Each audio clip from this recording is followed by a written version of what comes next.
Hello and welcome to Throwdown Your Questions, episode 36.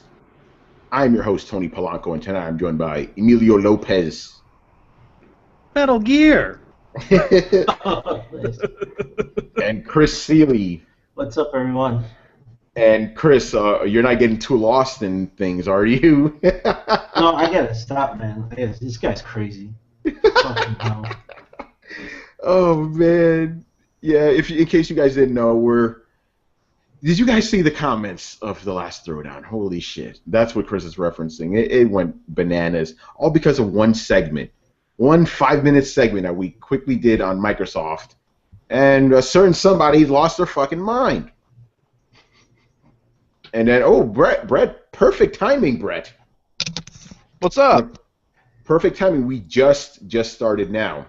I mean, you motherfucker can't wait for someone to finish watching Game of Thrones and shit. Hey, to your credit, I thought you'd be here like half an hour later, so you got here nice and early, so that's good. We were actually just vamping around, you know the pre-show vamping we always do. Yeah. Oh yeah. So Brett, I don't know if you know this. We got 122 comments on the last episode of Throwdown. Oh my god. All because of one guy. I think you could guess who. I'm gonna go out on a limb and say Others Inc. Yes. Are you wearing a tie?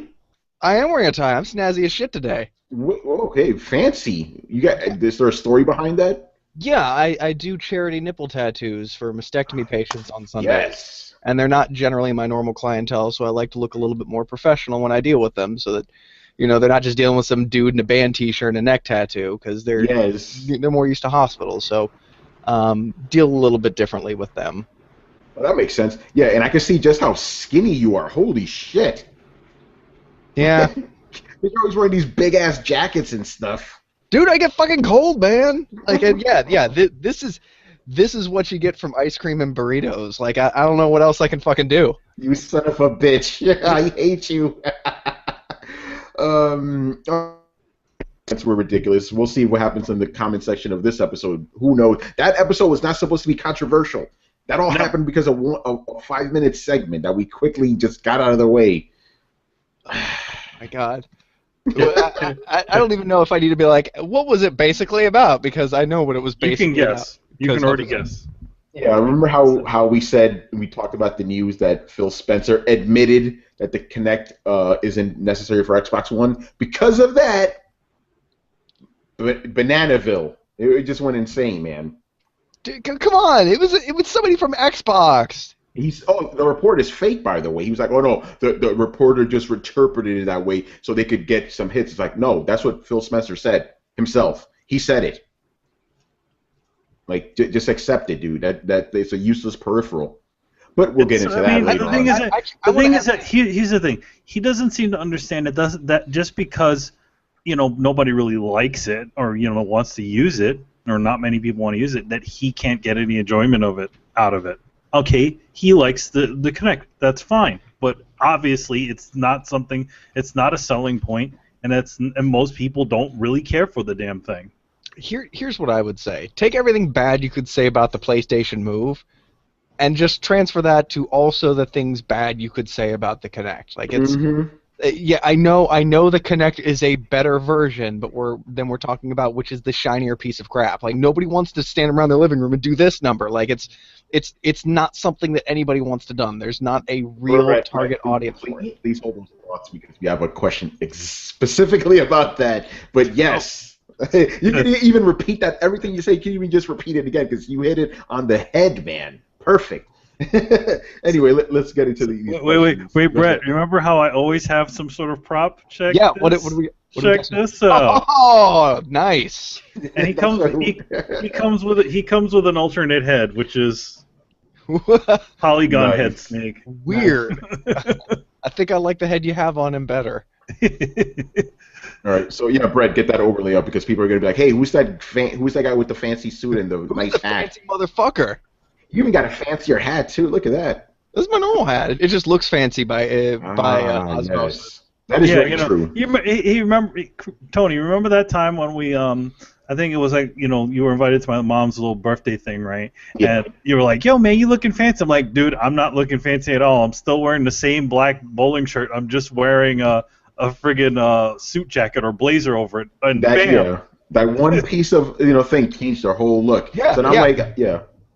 My top button's not buttoned, my shirt's not tucked in. I'm not really dressed up. I just throw on a tie and fool everybody. That's it. But I like that. It's like, man, that's a fancy hat. Like, dude, it's the same hat I wear on every show. Yeah. Funny. But yes, Brett, keep all that in mind because we will get to that. All right, question time. Final stage boss, as always. It's funny. It's funny. Sorry to interrupt. It's funny how he's the final stage boss, but yet he's first. By the way, the final stage boss he said last time he counted, he has 90 questions saved for us. We're going to have to do like an entire show. I think we should dedicate an entire show, like a special or something, just to answering as many of those questions as possible, like a lightning round, just answering. And in response to Manny's observation, maybe it's like a Goku Frieza thing where you see Frieza at first, and then Goku drops in the background for the rest of the season, but he's still the end guy, even though you meet him first. Yes. I've been watching too much anime. I've probably watched Kill LA Kill Yes. I'm not even done with it. I keep watching the same episodes, like, oh, that's awesome, and I'll catch it on TV. But like, oh, these 3 episodes are pretty sweet. I haven't seen these subbed yet, or I haven't seen these dubbed yet. Mm-hmm. So I keep watching the same ones over and over again. It's fucking awesome. Yeah, I know I'm the last person on the Kill la Kill hype train, but I didn't realize this shit was as new as it is. Yeah, no, I mean, like, Brett, you and I are probably at the same point because I only watch him on Toonami. But yeah, people have been telling me about this show for like a year now. Man, I told you a long time ago you should be watching that shit. Yeah, and I'm watching it, man. Yeah, now. Yeah, of course. Because it's tough. The train, man, that train's been ridden already. Nah, man, it came back again. Just because we got the last car doesn't mean it came back again, Tony. Yeah, it came back on. Listen, don't take that away from me. It came back, goddammit. It's going another round. All right. Let's do this. So the first question is, do you remember back before the internet when the only way to keep up with gaming news was through magazines? I had subscriptions to Nintendo Power, EGM, and GamePro, with EGM being my favorite. Which subscriptions, if any, did you have, and which ones was your favorite? Some of the answers we got were Michael said GamePro, Game Informer, Electronic Games, not EGM, Electronic Games. Mm-hmm. Torrance said EGM, Game Fan, and Fern Gully said Game Fan, EGM, and Game Informer. I'm going to go first. Yeah, Manny, I think you could vouch for me on this one. Game Fan. Yeah, Game Fan. That was like the main one right there. Actually, the funny thing is, at least for me, when it comes to these magazines, I actually used to just go to the store and buy them. I never subscribed to any. I didn't subscribe to all. The only one that I actually had a subscription to is Nintendo Power. Wait, I did have one. Dreamcast magazine. I did have a subscription to that. Hey, Tony, check it out. Premiere issue. Oh yeah, that takes me back. I remember that shit. See, look at that. See, you say that I set up the thing. Look at that. You had a Dreamcast. My moment has finally come.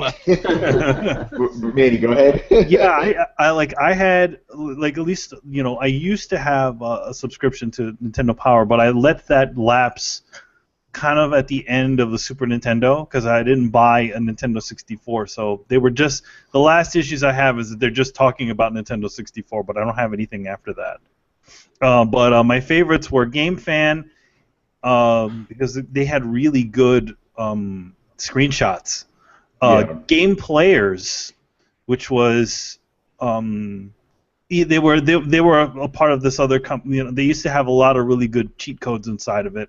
And EGM. Yeah. And EGM was good. EGM 2. Oh man. And that's about it. And every single time I look at the Game Pros, I just laugh at the covers on how badly they were drawn. Yeah, Game Pro was not one of my favorites, man. They were really bad covers. Yeah, the covers really stunk. Like, there's only a couple times that were actually good, but that's when they actually they hired the people who do the art for the game to do a cover for them. Oh, and PlayStation PS, which was it? PS? Was it PSM? Yeah, it was PSM, PlayStation Magazine, but not the PlayStation Magazine that wasn't the official PlayStation Magazine. Yeah, it was PSM. Yeah, PSM. That one was really good because those guys were like really big comic fans, and they were also, so what they would do is they would actually hire comic book artists to do awesome like video game covers. So like you had like Joe Mad doing a Final Fantasy cover. He did like a Metal Gear one. He did also like a Resident Evil one. And same thing. They had like they had Scott Campbell. All these really awesome like comic book artists, Arthur Adams drawing really cool covers and interiors for them. Yeah, I remember that, man. That was awesome. I like that one. Game Fan. I'm forgetting the name of this one magazine. It only lasted like 7 issues, but it had like really high grade stock paper and stuff. It was thick. I think the first cover they had was like Virtua Fighter was on it. I think it was like PC something magazine. Forgot the name of it. It was like really high quality shit. It was really expensive too, but it was like the nicest looking magazine out there. There was also Next Generation magazine. Which I think that was it. Actually, Next Generation that lasted for a while. Next Gen. I forgot what it was. It was I don't know if I can look at it because my internet will fucking crash. But yeah, that one was good. Yeah, Game Fan to me above all was my favorite one. It was fantastic. I think in Next Generation magazine is the one where we tried to become like Acclaim video game testers. I remember that. Yeah, I remember that. They had a little ad in the back of it like, "Hey, you want to test games for Acclaim?" And we're like, "Do I?" Yeah. So it's funny. I actually did get contacted by Acclaim, but the thing is that Acclaim here in New York is actually in Long Island somewhere, or was in Long Island, and they're like, I'm like, do you know what train is close to you? Oh wow. And they're like, yeah, but it's a really long travel. I'm like, I guess I'm not going to be able to do it. I'm sorry. Yeah, that's some bitches. They never contacted me again. Yeah. But yeah, Next Generation, that was good. I'm looking at it right now. Anyway, Chris, what about you, man? I guess going back, you have to go all the way back to the Sears catalog for Atari games because there were no magazines back then. And then Nintendo Power, Game Fan for me. I had Game Fan and Game Pro, Tips and Tricks. EGM. Tips and Tricks. Tips and Tricks. Video Games, the magazine. It was just called Video Games. It was like a part of Tips and Tricks.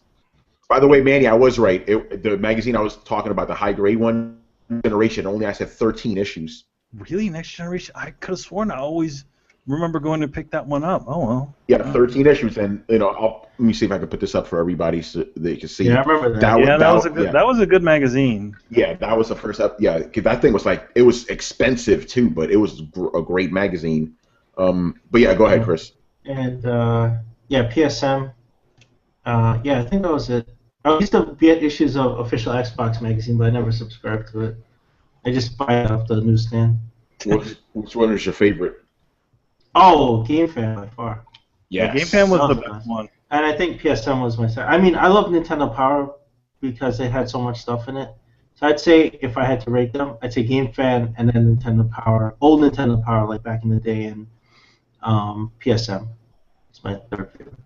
I still have all of my Nintendo Powers at my mom's place. They're all in a big box. I wish I could say that.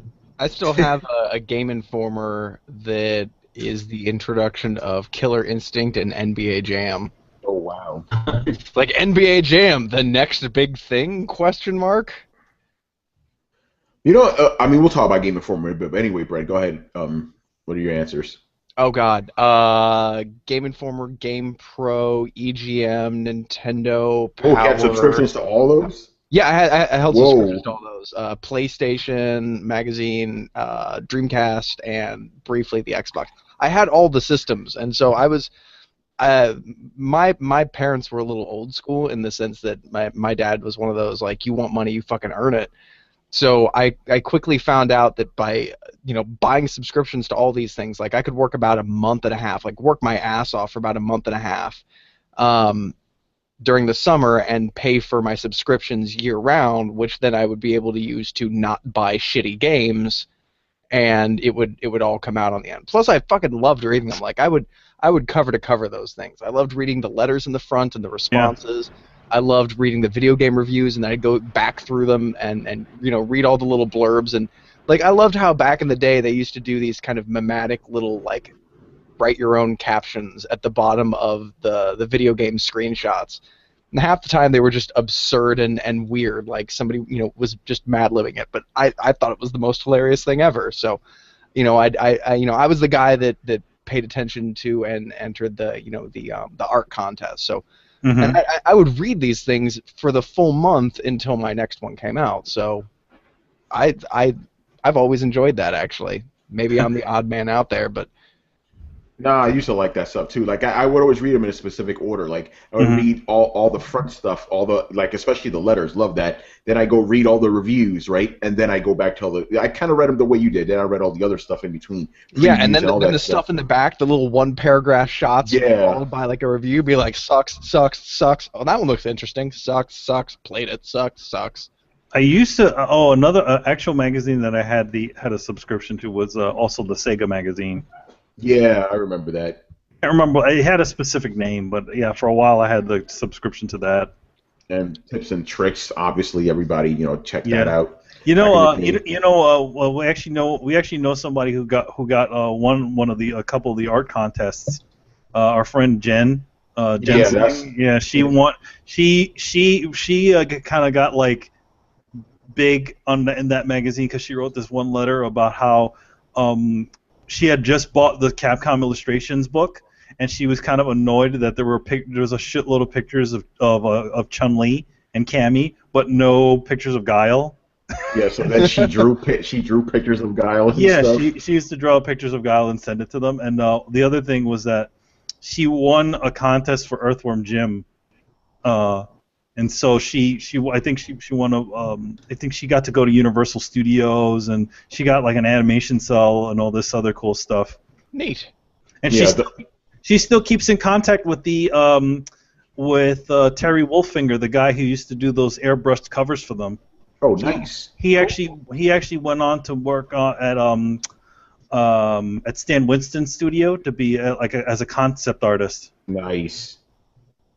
I guess I should tell everybody the story about Jen with me, right? Because it was pretty funny. Mm-hmm. Because, like, I was obsessed with this chick's art since I was, like, 15 or something, right? Then I actually get to meet her, like, 10 years later, but I met her when I'm drunk off my ass. Yeah. So, so I'm just gushing the whole night and stuff. It was a mess, but she thought it was like cute and adorable or whatever. Yeah, because I had known her for a while. Then me and Chris met her, and then she eventually wound up moving over to New York City because she wound up working at Nintendo with Chris. So I think that year was like New Year's, and she's like, I guess they weren't doing anything, and they just came by. Yeah. See, you guys have all these great stories about artists and people working at Nintendo and shit like that. Like, all my stories from my day job involve, like, oh man, this dude came in smelling like ass, or somebody tried to sell me... That has nothing to do with our day job, my day job. Well, no, it's just opportunities. Like, everything that comes from tattooing is like, oh my god, you won't believe, like, I had a guy try and sell me water in the pouring rain for, like, $6 a bottle yesterday after some story about how he had to get back halfway back down the highway. It's like, I meet the worst people in my job. You guys have the best stories, and I just meet the worst people. It's your area, man. I'm telling you, if you're a tattoo artist in New York, you'd have fucking stories. Really good ones. No, I have. So, well, maybe that's the other thing. Maybe the stories that I count as good, I'm just like, oh god, like... They probably are really good. All right, next question. I'll go with Brett. What's your favorite one out of all of them? EGM, like, I have to say, even back when I was 10, I used to look at Game Informer and be like, what the shit is this? It's sparse, and they barely grazing the surface. They're just clearly out to sell subscriptions. So my opinion on Game Informer hasn't actually changed much in the last 20 years. See, and I thought you made a perfect segue, because that's the thing. I find it interesting that all these game magazines we're talking about, they all died, and the one that sticks around, and I'm not trying to talk shit, is what I thought was the worst one of back in the day. Yeah. Game Informer was the one I was like, fuck that, And ironically enough, I get Game Informer now because since if you're allied with GameStop, you get Game Informer just by proxy. Like I get the digital one, so they don't, because I would get these magazines like 2 or 3 years ago, and they just stack up, and I would never read them because I'm like, why do I need to read them? I have the internet now. This is useless information. Game Informer turned around their magazine. It's a high quality publication. Oh, now it is, but back in the day, dude. No, yeah, back in the day, it had this like flimsy laminate cover that would always like become unstapled by the third time that you ran it through. And it was always like 28 pages. Like it was the size of a fucking comic book. Yeah, that's what I'm saying. Like square binding on it, and it was like 50, 60 pages. Yeah, that's what I mean. It's like that was the shittiest magazine that outlived all the good ones. But at the same time, just to be fair, yeah, Game Informer has really turned around. And now they get all those exclusives. Like literally. Yeah, because they're the only ones left. It's funny because as soon as the news drops, for something, then you immediately get the Game Informer that's about that. Mm-hmm. Now. Yeah. But again, in the old days, you had to wait. but still, as good as Game Informer is now, it's still like by the time you get one, it's like half the shit already. I mean, there was some pretty good ones that like the Deus Ex trailer had just come out recently, and then they have a whole book on Deus Ex. Like then, they've been talking about there was a Mad Max trailer that had been released, and now they have recently they had a full thing about that. So I mean, they're pretty topical. I know, but there's still instances where you're like, I know this already, but our noses are in it all the time, so I guess that's just how it is. Yeah, like if you're just a casual. Yeah. Then yeah, I mean it's at the same time though, it's like who the fuck reads print publication anymore? Like it's a good thing to have, but unfortunately like it's dated. I can tell you from having saved these magazines for years, like you never really they're cool to have and you don't want to throw them away. But I'm not going to go back and read a Game Informer from 1992. Yeah, exactly. You totally want to read a Game Informer from 1992 just to see what it says now. Oh, man, that'd be interesting. They're an interesting perusal, but definitely not worth like, if you're going to save something and go back to it later with nostalgia-tinted glasses, fucking collect comic books, dude. Yeah, at least that's the. Well, I mean, some of them hold up better than others, but yeah, comic books make at least more sense. Oh, by the way, Brian's answer to this was official PlayStation magazine. That was his favorite back in the day. Where is Brian? It's very ironic. He's on vacation. Yeah, okay. Brian, yeah, he's on vacation, but yeah, he gave all his answers and stuff. Or as he says, holiday. Ooh. He's on holiday. All right, let's go on. That took a long time to answer that first question. All right, next one, Brett, get ready. Is the motion control gaming fad finally dead? Go ahead, Brett. Repeat yourself. Yeah. Well, as I said before, like nobody wants to fucking do this all day. Like, okay, anybody who was there for like the first week of Wii, and who's still like, I caught pneumonia waiting for a Wii. This is how much I used to love you, Nintendo. And within a week of that, everybody that I'd known would got one was walking around with like cramped arms. They're like, Jesus Christ! I feel like my right arm is 3 times the size of my left arm. It looked kind of like that Skittles commercial that's all over the airwaves now. Yes. I was thinking Over the Top at the time. Over the Top, yes. It's Sylvester Stallone. Yeah. He's the arm wrestling guy. So nobody wanted to actually play it like that. So to a certain extent, I would say yes, absolutely, it's dead. But as I've said before, and I'll say it again, I think this technology has a place in virtual reality. So I also see companies liking to utilize assets that they've spent a shit ton of money. I imagine them wanting to utilize them in a way that may make them some money back. So I don't think that all the progress that we've made in that field is for naught. I just don't think any of it's applicable yet. And the long and hard look at it is if you take a top-down perspective, a lot of this legwork that they've put in, it had to happen. Like we, as a species who is creating technology, have needed to have a kind of, camera-based, touchless interface. It's every time you see a sci-fi movie and they're, doing something at the computer, or Tony Stark's doing an equation, or Batman's doing something, they're kind of moving around like this and moving shit with holograms and whatnot. So it's clearly somewhere where we've all wanted to be, but honestly, I think we haven't gotten there because it's such a fucking long road to get there. It takes so much legwork, and I think Kinect's problem was They got halfway through that workload and went, let's see if we can take this to market. No, you can't take it to market because you haven't made a niche yet. Yes, there's a huge divide between where we are and where we want to be, and you're going to have to fucking cross that. And I think eventually we'll get there. We're going through the weeds right now. We're trying to develop technology that we've always wanted, but we're trying to find a good application for it. AI is kind of in the same place. Like, we all know we want computers that can think and talk back to us, that we can delegate tasks to, and that can micromanage a lot of the shit that we don't want to do. We want to be able to lay in bed and go, house computer, wake me up at 7 a.m. And the computer in some kind of Jeeves voice be like, yes, sir. Like, at least I'm pretty sure I'm not the only one who wants that. I want some to be creepy like, shit, man. I'm telling you, I've seen Terminator. I know where this goes. That's some HAL 9000 shit right there. Good, yeah, good well, boy. dude, that's what I want.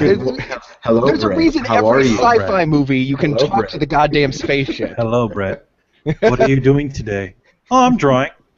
That is very nice. Can you put it up to the screen? Put it up to my big red eye. Perhaps you should take a break. Yeah. See, I mean, in theory it sounds good, but then you think about movies, and it's like, I don't know. Yeah. And then Fear Factory starts playing. Yes. And then Yeah. it's the Orwellian, like, post-apocalypse with robots, man. Yeah, well, when I get my telling you. fucking hoverboard, I'll start listening to what movies have to say about the future. No, you'll be listening to friggin' Huey Lewis in the news when you have your hoverbord. You'll be like, da-da-da-da-da. Like, Yeah. how did I miss this the first time around? But yeah, let me jump in just because I can stoke the flames a little bit here. Yes, they're obviously dead. Move didn't work. Connect failed twice. It didn't work, obviously, because, like you said, Brett, nobody wants to be like, we're gamers. We're lethargic by nature. We don't want to do that shit. We want to have a controller and just get lost in the world. We don't want to do all this failing bullshit and do all this. Nobody wants to do that shit. So, yeah, it's dead. It failed for Sony. It failed for Microsoft. And I said maybe somebody will develop a better version of it. It didn't fail for Nintendo. It didn't fail for Nintendo because think about the Wii. They were the first and the last. Yeah, because they got the cell phone crowd. Whoop de fucking do. Yeah, They were the first again, and the last. Here's my point, Tony.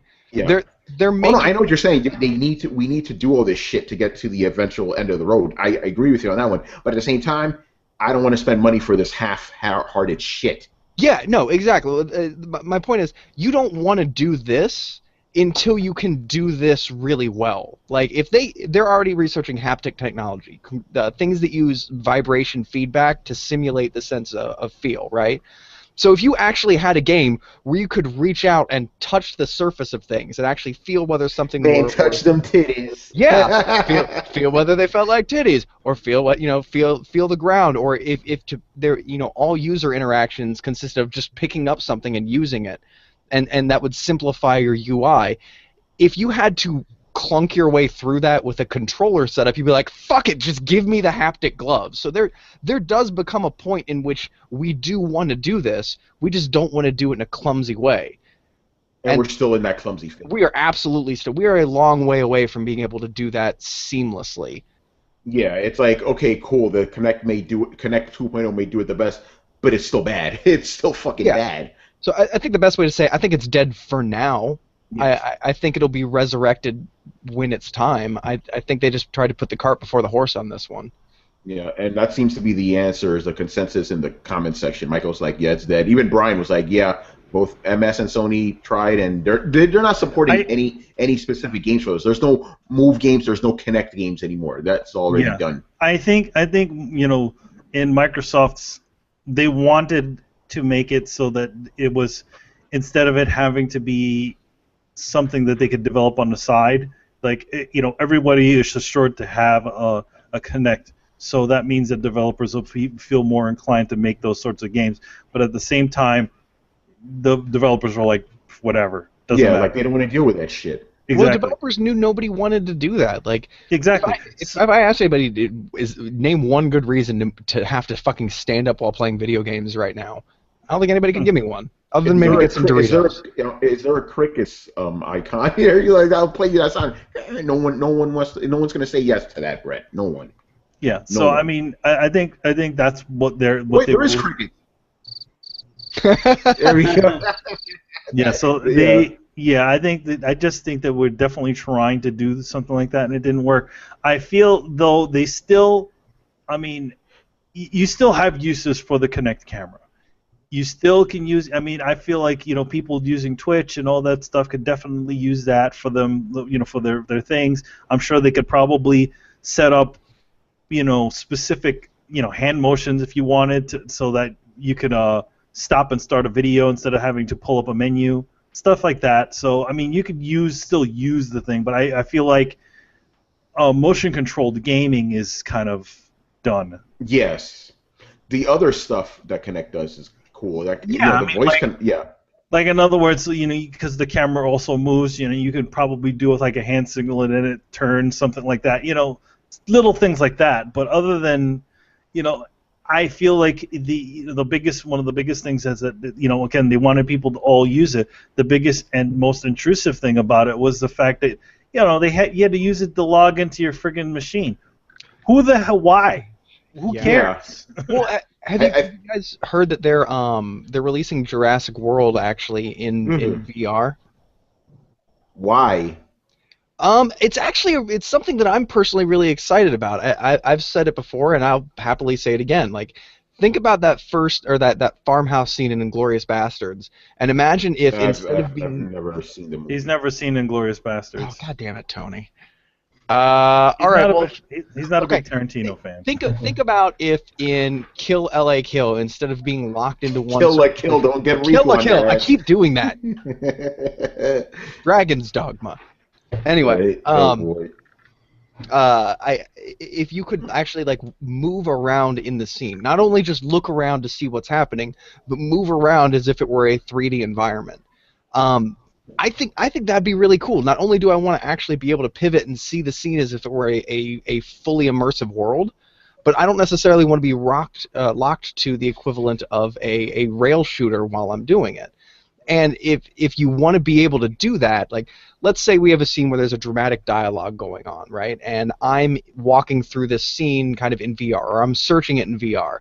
You would need something like Kinect technology where, like, I'm watching a James Bond movie where he's about to get down with a girl, and then all of a sudden an RPG comes shooting through the window. You could actually make that movie in such a way as to code it as I can be viewing the scene anywhere in the room that I want, but that point of the rocket blowing up, the computer will actually determine my pinpointed location in said room and change the angle of the debris so that no matter where I'm standing in the room, it looks like there's debris flying at me. There's all kinds of really cool cinematic cues that they'll be able to use to make really immersive experiences, and we're going to see this in movies well before we see doing video games. The Kinect ain't doing that shit. No, but you would need the Kinect to do that, and that's I guess my whole point in this is that while I do stress that yes, it's dead, I don't want them to stop developing for it, because if we're already at the point where we're going to start watching movies in 3D virtual reality, I don't necessarily want to be confined to where the director says that I should be. I want to be able to watch a movie 3 or 4 times, and each time kind of wander around the background and be like, hey, I didn't notice this here before. Did you notice this door here kind of looks locked? I wonder what's up with that. It would create a way that you could watch movies time and time and time again and notice something different each time, or have a slightly different experience each time. And we're at the threshold of that right now. And so the question becomes, as soon as that becomes mainstream, as soon as the install base comes in for that, and we've all got it, what's the next step? Well, the next step is going to have to be 3D positioning, and you're going to need the Kinect for that. So, or the Kinect's technology, because I don't want to Kinect 3.0. Yeah, well, I mean, I think also, a lot of that's just software. So I mean, even Intel has stuff like that. So yeah, you don't really. It doesn't exactly always need to be the Kinect. No, it doesn't have to be the Kinect. It's just the Kinect technology, the positional tracking technology, and I make the distinction between the Kinect because I don't think the PlayStation Move can do the same kind of positional tracking that the Kinect can. It can't tell how many people are in the room. It can't tell your heartbeat. It can't tell, exactly your position when you stand and move. It just kind of notices a silhouette. So, in a few years, you might be seeing Kinect be the only people like that, or you may see other people scrambling to catch up. The whole Oculus Rift thing is all over the place now. VR technology is a shifting plane, but for the most part, it's going to need to be done. And when it needs to be done, hopefully Microsoft will be in a position to do it so that the consumer wins. So well, we shall see. Yes, it's dead, but please don't stop developing it. Yeah. All right, Chris, finish it off, man. What do you think? Oh yeah, motion controls is long dead. If anybody hasn't noticed that how Nintendo's floundering or how there's no support anymore for Move or Kinect, then I don't know. We've been living in a fucking cave. It's dead. Like Nintendo has used up motion control's good graces with everyone, and everyone else. Sony and Microsoft were late to the party. They came in. Hey, too late. Party's over. Get out. And and to me, Kinect is worthless. I already said this in the comments. Like, I have to use it to log into my Xbox One because Microsoft made me do it. Otherwise, it's a pain in the ass. I have to put in my password every time I want to go on Xbox Live. Why? Because they made it like that, so it's like, hey, Chris, just use this camera so it recognizes your face and logs you in automatically every time. This is the only useful thing that thing does for me. Otherwise, it's a pain in my ass. A pain in my ass when I use Netflix or anything else. It's just useless. So I don't want to get up and jump around like a jackass to play video games. I want to use a controller. I guess it's the majority of feelings with everyone. And if Microsoft's going to focus on anything, they already announced this AR shit that they're doing. So they're going to focus on that. They're not going to bother with Kinect games. And I'll tell you a story, too. When they had their giant booth at PAX a couple of years ago, PAX East, guess what? At a giant area for Kinect Sports. Guess how many people were in line for that? Like 2 at a time, maybe? Everybody else was playing normal shit, People play Killer Instinct and Rise, yeah, they're playing, regular games you can use a controller or a fight stick with, And a funny story, we went into a Microsoft store also while we were up in Boston, and they had Kinect Sports up in there, and my girlfriend asked, hey, can we try Killer Instinct on here? And they're like, no, we're supposed to have this kiosk up and show Kinect Sports. So the guy switched it, right? He pulled out the controls, he switched it to all of a sudden, all these people came over to play it, right? That's Nobody funny. gave a shit with Kinect Sports. Nobody was touching that shit. As soon as we put Killer Instinct on that thing, people came over to play it. Yeah, man, because nobody wants the motion control bullshit. That's why. Yeah. I have a theory, and I kind of wonder, like, even if you have something that Kinect works better for, you've already got a fucking controller in your hand. It's a pain in the ass to switch between 2 input methods. Like, if you're going out and eating just a bunch of different food, and somebody brings, dumplings to a potluck dinner, like, yeah, it may be more convenient to eat the dumplings with chopsticks, but you're eating everything else with a fucking fork. So just man up, use the fork, power through those dumplings, and get back to your other business. I think it's kind of the same thing. You've already got the controller in your hand. So even if it's more intuitive or more fun to set the controller down and do a little one of these fucking things, you're not going to because you already have the control in your hand, and it makes it a pain in the ass to put it down and stand up and go stand in the right place. Like, you're not already meeting all the qualifications necessary for a Kinect when you're just relaxing. It's too intrusive. Yeah, I agree with that. It's bullshit. All right. Last question from Final Stage Boss. Which is the bigger marketing scam in gaming between Sega's blast processing and Microsoft's the power of the cloud? Michael says power of the cloud. Torrance says they're both marketing terms and they're not scams. And Brian says the power of the cell is the biggest scam. Now, between the ones he prescribed, I'm going to go with the power of the cloud. Everybody knew blast processing was bullshit, but the cloud, they were like, yeah, it's the cloud. The cloud's going to make all of your games better. And it hasn't. It hasn't made anybody's games better. It didn't make Titanfall any better. If it even worked at all. It's bullshit. So I'm going to go with the power of the cloud for that one, for obvious reasons. Well, the thing about blast processing is that there was no blast processor, but there was a technique that they could use to kind of speed around to like really fast scrolling on the Genesis, and that's kind of what caused that. Well, that term's kind of bullshit because Sonic the Hedgehog also came out for a Master System at the same time, and it could do the exact same thing. It was some sort of technique that they had that could speed, or they could really quickly scroll through like environments. By the way, I should say both terms are ridiculous. Like, they're both kind of lies. Well, I basically. mean, I think the term blast processing came from a memo. It's like, well, we have this technique where we can really scroll things. It's almost like it's it's like blasting through everything, and then they're like, hey, there's a blast processor. It's like, oh no, there's nothing extra in there. It's just it could be.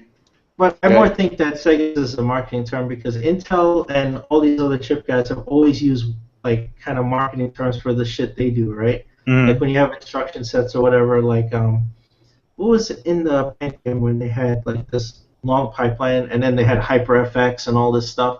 It's just terms they use, but that it had to do with something that the chips were doing, right? Yeah, but it wasn't like it wasn't any additional chip or anything like that. It was just something that a technique that they figured out that they could do with the system. Right, but Power of the Cloud is not part of a chip. It's just this thing this nebulous thing they made up, right? And it doesn't work. Wink, wink. I like that, Chris. Nebulous cloud. I like that. It's total bullshit. Like, I don't know. I'm not gonna go check if my Xbox One is connecting with all the Xbox Ones around the world. Or is it like trying to cure cancer? What the fuck is it doing? They're trying to. What is it? They're trying to link protein strains. Oh wait, no, that was the PlayStation 3. Yes. Yeah, protein folding. Protein folding. It's ridiculous. Like that. Like blast processing or any other term used by chip makers or hardware manufacturers when they are describing the thing, it actually has something in there doing stuff. But the Power of the Cloud, it's nonsense. That's just complete nonsense. By the way, I'm pretty sure this question was asked just to get this exact answer, just to piss off a certain somebody. But I definitely think in certain situations, yes, cloud computing can work, but I don't think it'll improve your graphics. I don't think it'll do anything like that. I think it'll just. It hasn't. It hasn't. It's not. I mean, I feel like even. Just if like I remember one of the Microsoft refs were saying something along the lines like, oh yeah, we could offload certain some data to the cloud so that we can leave more leave more memory for actual games and graphics, and that's the secret sauce that every Microsoft fan has been talking about. Like, oh well, use the cloud and the graphics will get better because you're putting all this other stuff on the cloud. It's like, no, it hasn't happened yet. No, it hasn't happened yet. I think the only thing that they're using the cloud for is just like anything else, for saves, for other things that just don't need, that they're not like as time sensitive. It kind of reminds me of Sony's whole cell processor thing. Like, yeah, you check it out. We built an awesome processor, but then everybody's question is, so how do you get the power from the processor through the rest of the system? How do you utilize the power? And they're like, oh, well, we can't really do that right now, but trust us, it's going to be awesome. The difference seems to be that Sony, the thing holding them back was awkward architecture and learning how to get the most out of their system. The problem with Microsoft and their cloud computing thing is that you need the whole infrastructure of internet to change. You can't rely on cloud computing distribution of data if somebody only has a download of 16 megs. It's not gonna fucking work. It's like so what are you gonna offload to the cloud? The AI. So let's say you're in a firefight and all of a sudden all the friggin' soldiers just freeze because you're waiting for the AI to buffer. Yeah. The cloud computing especially here with our internet would be a nightmare. It would be a lag fest nightmare. Yeah, it's not feasible right now at all. Not with the infrastructure we have in this country. Yeah, so I mean, I definitely think that the cloud computing that was the buzzword right there, and I mean, yes, it does exist. A lot of scientists use cloud computing, stuff like that, but it's at this point in time, it's not. It's blast processing. It's a whole lot of nothing. Yeah, basically. All right. Let's move on. Fern Gully, who leaves these hilarious comments, man. The last rainforest. Yes. This dude cracks me up, man. You got to read the shit he said in the comment section, man. All right. His first question is, what was your favorite old school beat 'em up? And he lists a couple of them here. We could name whatever we want, obviously. Double Dragon, Final Fight, Streets of Rage, Teenage Mutant Ninja Turtles Arcade and NES, X-Men Arcade, or Golden Axe. Final Stage Boss said his favorite was X-Men. Ooh, man, I'm gonna say yes. Final Fight, Double Dragon, Streets of Rage. I'm gonna get into a little bit of the Jellicoe stuff. I'm gonna say Brawl Brothers. which was a really great one. And then there was another one. It's called something Beat or something like that. It was another one that Jellicoe used to make. Those were awesome. Even even the one that's the one that's the very rarely released Spider-Man game. It was called Spider-Man vs. the Kingpin. It had like Spider-Man, Black Cat, and Submariner for some reason. Dude, Captain America and the Avengers. Remember that one? The Avengers. That was a great one. That was awesome. You know which one I liked too, even though it was kind of corny. Actually, it was good. I liked it. Batman Returns. Remember that one? Yeah, that one's a good one. That was a Konami one. Yeah, I'm trying to name some other ones because all the ones that he named were all excellent too. All of them are great. But yeah, I think my favorite out of all of those is probably Final Fight, man. That was awesome. What else? Oh, I don't know if this counts as a beat 'em up. It's not really a beat 'em up, but it's in the style of a beat 'em up. Here's another one. Was one of my favorites. Rival Turf. Rival. Oh man, that's really wow. I don't know if this counts as a beat 'em up because it had swords in it too. But remember Guardian Heroes? Yes. That was actually that counts because Golden Axe has weapons. But that was a little more. Yeah. But it's that more one, RPG-ish though. But yeah. But that one had like RPG elements. But yeah, it's still a beat 'em up. Yeah, side-scrolling beat 'em up. I used to like River City Ransom. Yes, that's a good one. Yes, River City Ransom. That's right. Yeah, that was good. I love Streets of Rage because I mean I love Final Fight also, but the special in Streets of Rage when you're like getting your ass kicked and you hit that special, a guy drives up with a bazooka and shoots the rockets down. I was like, that beats a spin kick any day. Everybody just explodes. Yeah, that was awesome. Yeah, Streets of Rage was the shit, man. Yeah, I still love Streets of Rage. I mean, Golden Axe is pretty good, but I'd say out of all of them, maybe probably Streets of Rage was my favorite. Golden Axe was probably the first arcade game I ever played, man. It was awesome. It was a trip because I was like, remember when coming from Dominican Republic, I didn't even know what a video game was. It's like, what's that big box? What's that? What do you do with it? Like what? What's going on? Like everything was just new to me. It's like, what is that? Is that a monster with a beak? Like, what is that little guy running around with my treasure? It was insane. Like, I don't know what's happening, but it was like a transcendent moment. Fucking awesome. But yeah, Final Fight. Even like if you play Final Fight now, it's still fun too, man. Here, Hagar and stuff. All right. Hello, Mike Hagar here. Brett, get in here, man. I would have to say Ninja Gaiden or Battletoads. Oh wow, Battletoads, man! You want that fucking masochism right there. Dude, I love Battletoads. I never beat Battletoads. Neither have I. Dude, I never even got close. I could never make it past the first jet part. Where you have to like fly around and stuff. Oh yeah. Make it past that shit. Did you ever get to the surfing level? No, I never got past that fucking speeder bike shit.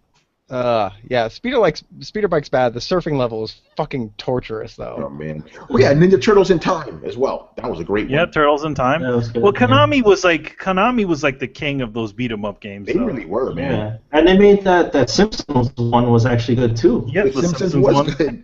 Yeah. Welcome to Die, X-Men. Welcome to Die. What else, Brett? I enjoyed the Sega Genesis version of X-Men. Ooh, that was a good beat 'em up, actually. The first one, remember that? Mm-hmm.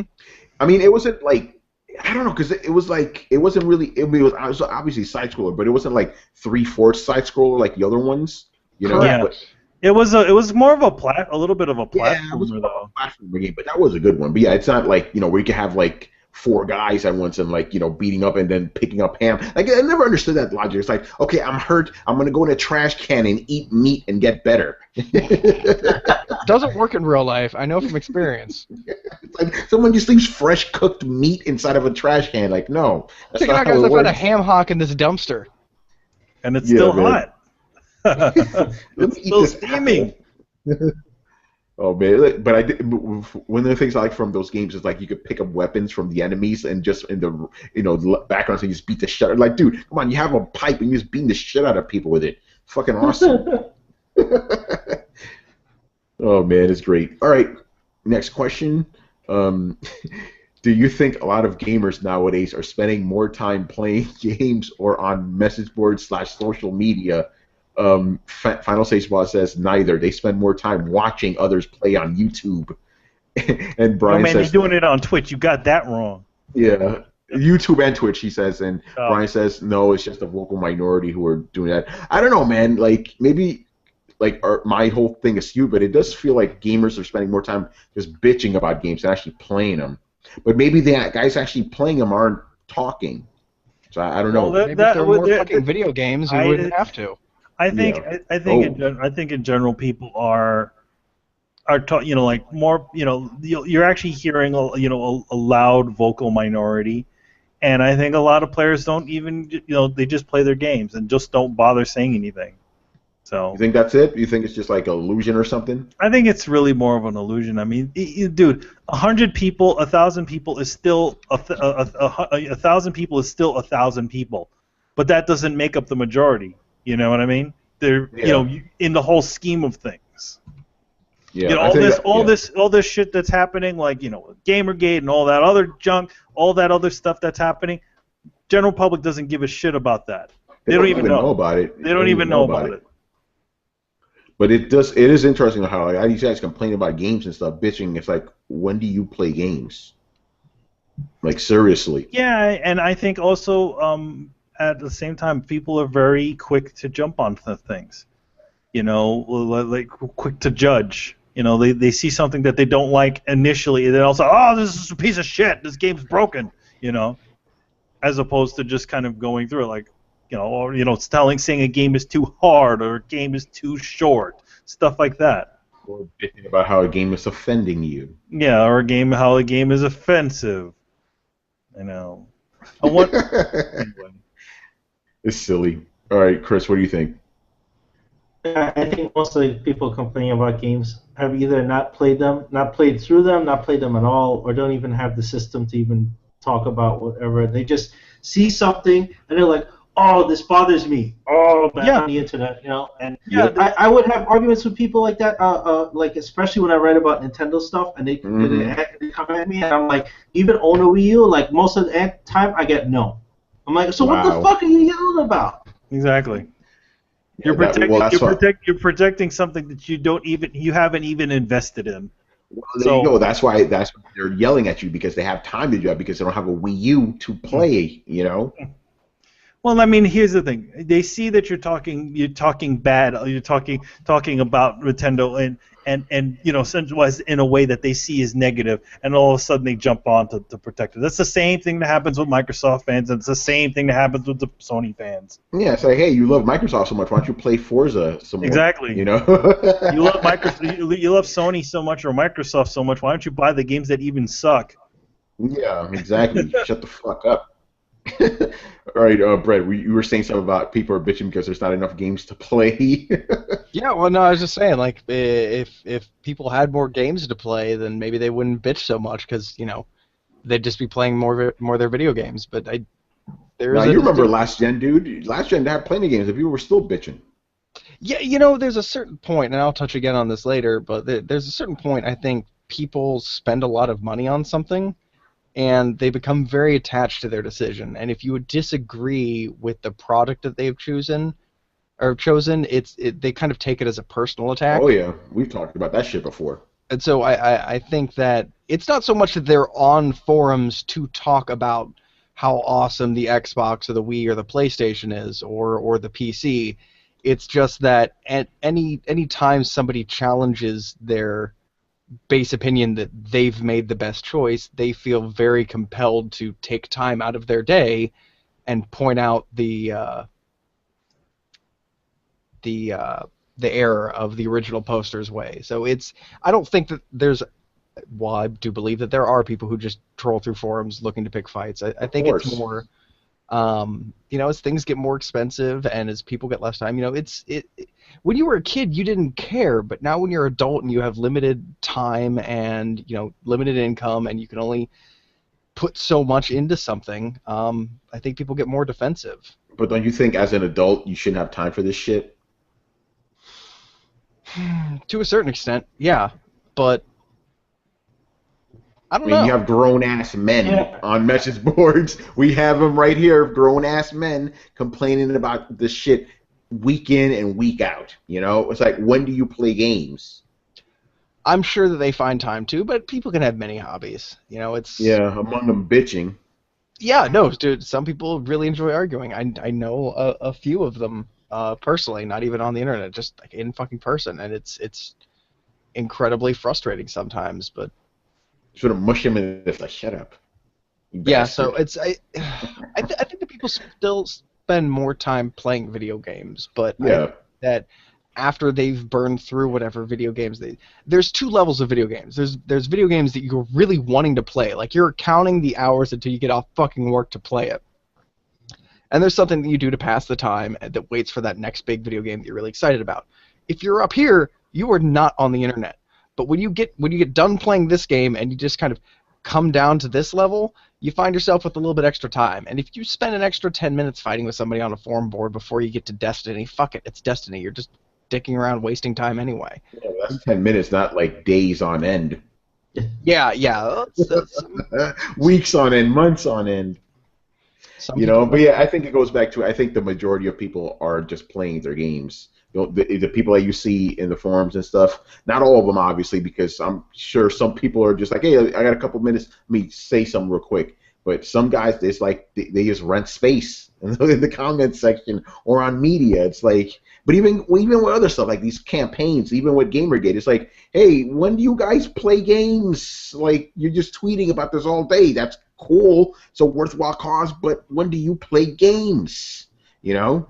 It's very interesting. You're thinking of them as two, or as one separate hobby. Like, some people, activism is a hobby. Some people, video game is a hobby, and some people, the crossroads where that is going to meet is, you know, them being activists about something that they're passionate about. The question then becomes. I'm not saying anything's wrong with it, but I just, like me personally, I don't understand. Like, when do you find the time to actually, if you're an activist for a video game or whatever, when do you actually have time to play a video game? Well, I mean, you have time to play video games and report on video games, right? Yeah. I mean, Yeah. But I don't spend like every hour. Huh? You also used to be pretty avid on the PlayStation forums back in the day. Yeah, when I didn't do this. well, yeah, exactly. Like, So there easy you for go. us to You sit there were and say- playing games and you were on forums. Yeah. But I wasn't spending like all the time there. Like when I was on, when I was like on a game, I was on a game. But in fairness, Tony, everybody here plays video games and spends at least 6 hours a week on the internet talking about video games. Yeah, literally, you could count the hours because they're all recorded. Exactly. The difference is this is actually constructive. There's the difference. We're giving entertainment to the folks. We're giving back. I think that's the question is if you're gonna have a cause, is the cause worth your time? So take that how you will, but you know, I think it's the same thing for all of us. You know, I like reading about video games. I like talking about video games. I like playing video games. The same thing goes with comic books. And you know, think about it in another way, because we all talk about it a lot, so we get a little bit burnt out on it. But I mean, what do you enjoy more, Tony? Reading comic books or talking with your friends about video or about comic books? That's a good question. I never thought about that. I mean, they're both part of the reason why you enjoy comic books, right? Yeah, it's like I like to read and I like to talk about them. They're kind of like one and the same. Like, I'm not saying, I think, you know, we're touching on something here. I think maybe it's what you talk about with regards to video games that counts, because if we probably wouldn't be having this conversation if people were on the forums spreading their love of video games. Now, would we? I don't think so. I think that the problem is, and this is the heart of it, people are like taking time away from maybe playing games to bitch about them instead of talking about why they love them. And comes full circle to what I said before, to get defensive about them as well. Like, yeah, that too. You just need to leave the ego out of it. We're all here because we love to play video games. Like, we should act like it. Which But you like the wrong video games and you like the wrong consoles. A good example of that, and I'm probably going to catch some flack for this, but the whole PC master race subculture thing, like, you guys need to fucking take a chill pill and stop calling everybody who plays on consoles dirty fucking peasants and shit like that. It's not funny and it's not cute, and you're the only people who think that it's satirical and witty. Where's and Brian?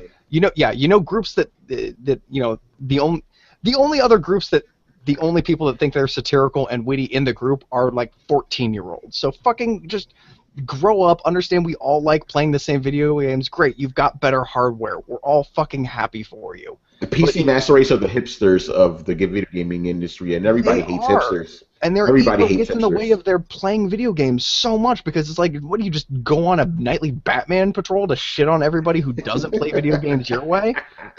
Oh man, basically. Here's the thing. I'm glad you bring this up because everybody thinks like I hate Xbox so much or I hate Xbox fans. I'm gonna give you the hierarchy of the fans that annoy me the most and the fans that annoy me the least.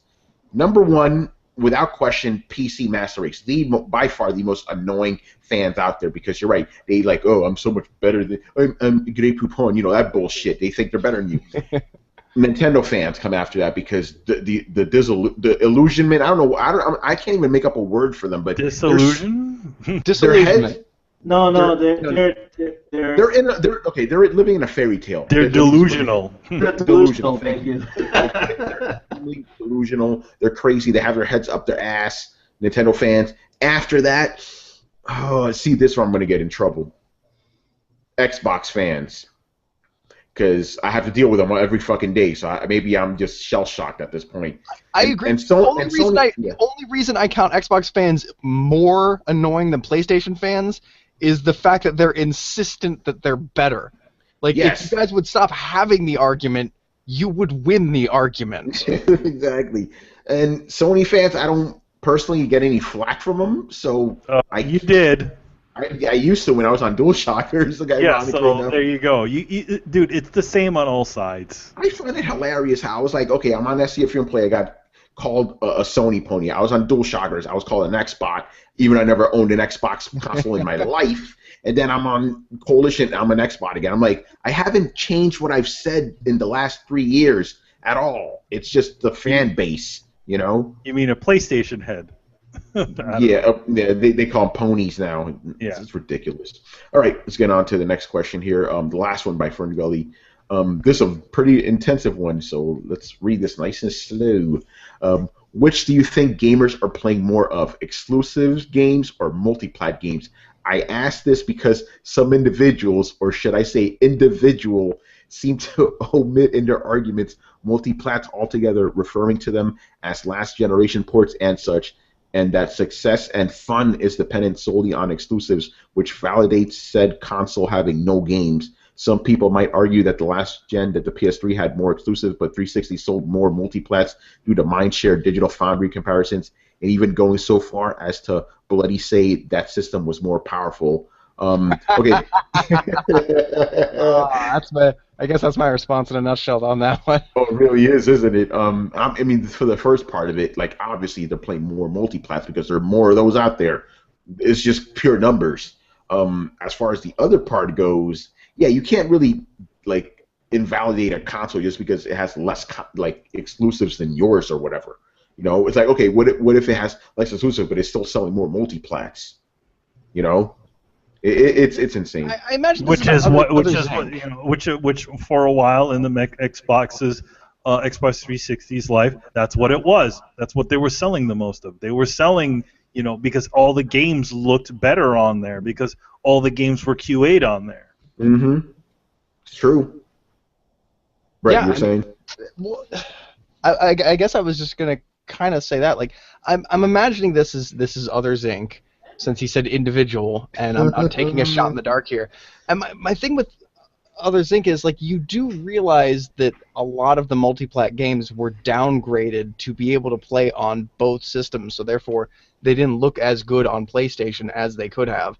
So knowing that, I don't know how you could even say that the Xbox was a more powerful system, which strikes me as weird because, like, you need to be arguing smarter than this, Others Inc. Like, you could have come out and said it doesn't matter because all multiplat games are going to be tailored for the lower, the less powerful system. So having a more powerful system is a moot thing. You could have brought up the fact that for at least 2/3 of the generation cycle, Xbox was the more successful system. You could have brought up the fact that the environment had more people, therefore it had a more lively and grown-up multiplayer experience. But you don't point out any of these things. You just immediately go to the bullshit fodder that makes no fucking sense and is immediately knocked down. No, it's not a more powerful system. Yes, it had more exclusives, but most of the time people play multiplat games.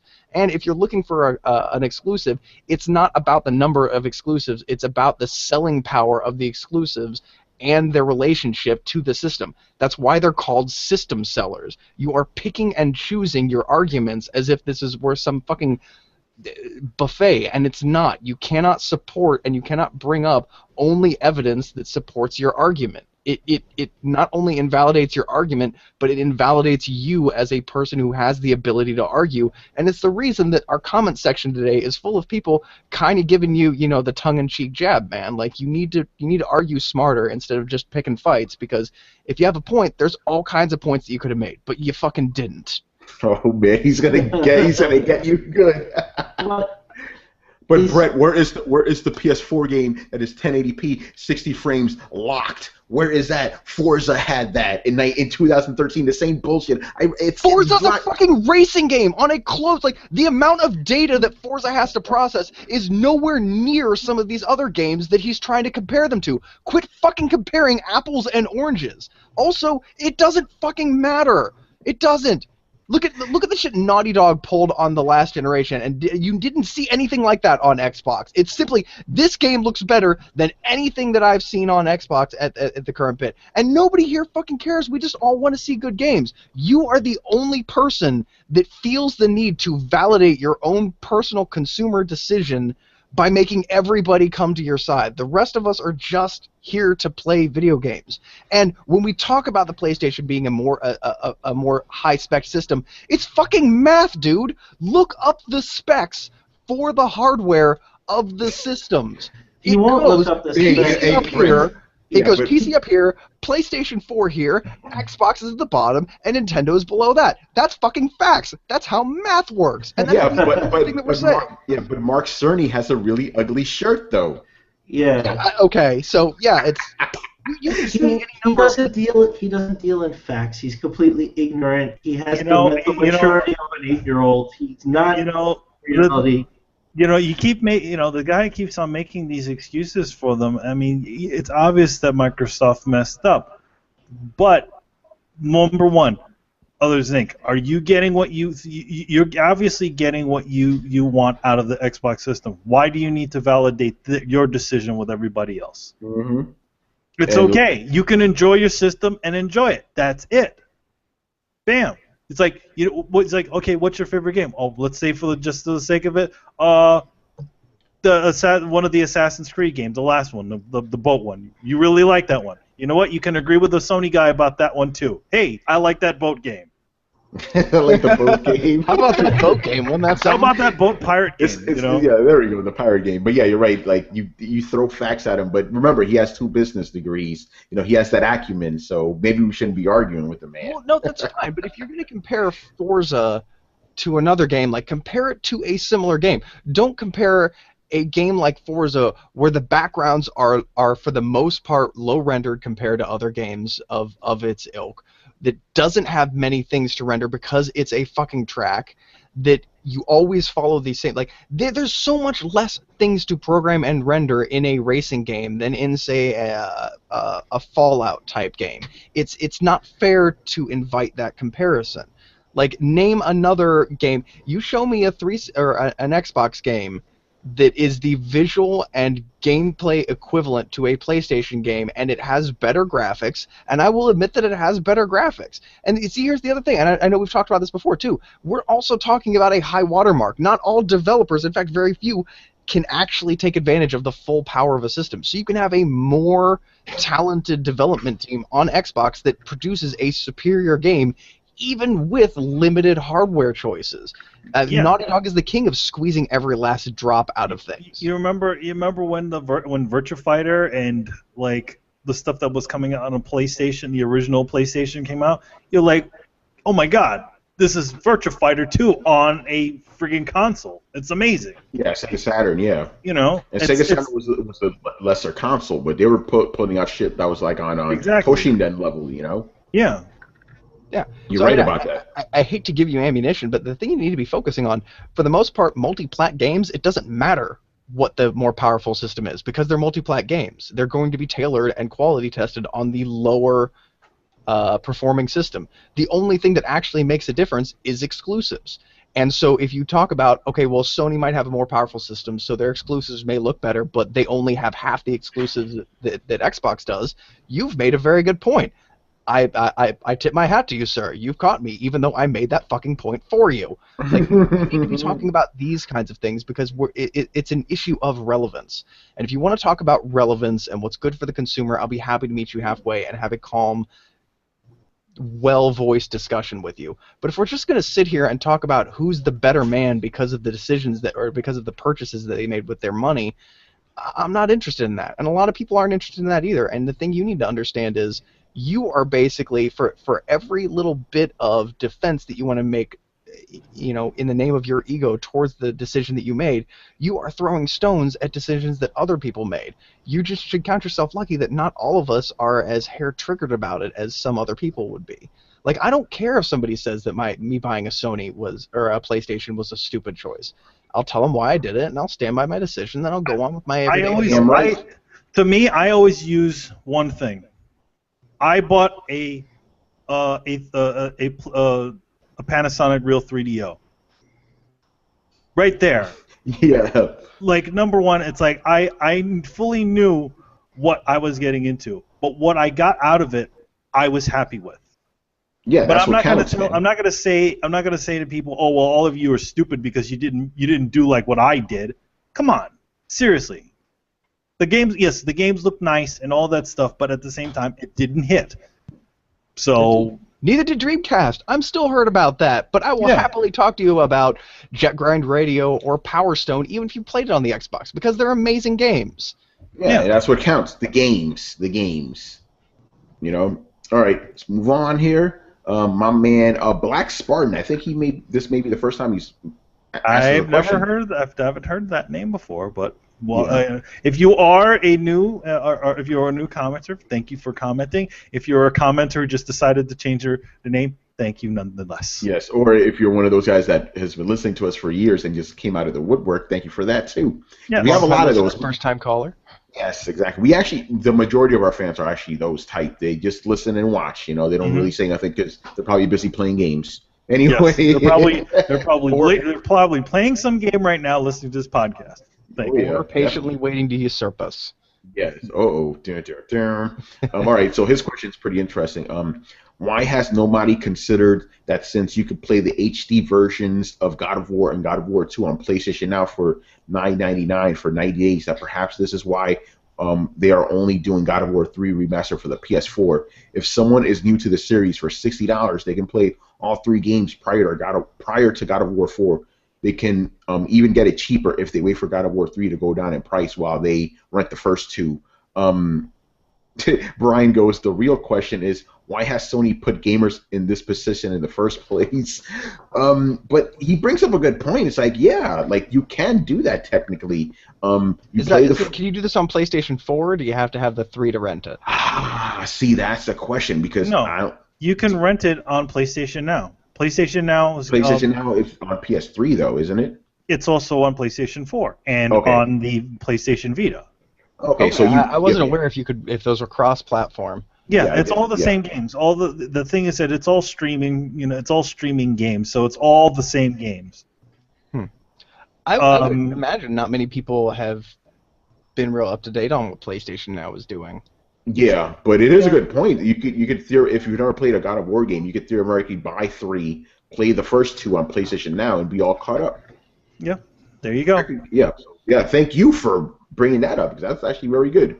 There you go. It's I think at the same time it's like, why a lot of people ask why are they making it? It's like, well, number one, because they don't have anything, and plus it's really easy to port a game. Mm-hmm. Especially God of War 3, Yeah, you're not going to see. You're only going to see the ones that you're only going to see them port games that were done like really not long ago. So, which is a shame, because I think the most in-demand titles are ones that desperately need a facelift. You mean say it, Brad? Just say it. I know what you're going to say. Just say it.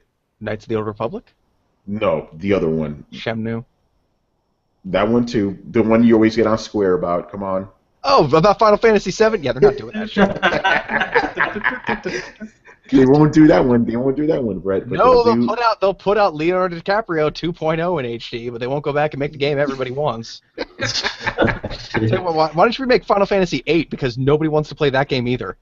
Yeah, nobody wants to play that one. No, yeah, nobody. Imagine that to troll you, Brett. They're going to HD up Final Fantasy. No, Yeah, I know they are. I would put money on that. The fact that that's the next Final Fantasy to be remade in HD because nobody wants to play it. That'd be funny. Like, hey guys, remember the draw system? They're like, yeah. Like, you want to play that game again? Like, I'd rather eat a rusty spoon. Hey, play. Final Fantasy VII is coming to PS4 though. The PC version from years ago. Oh, Brett, I see you seething. It hurts. It hurts in the pit of my stomach. All right, let's move on. My man Grim Rook, I think he's a first timer as well.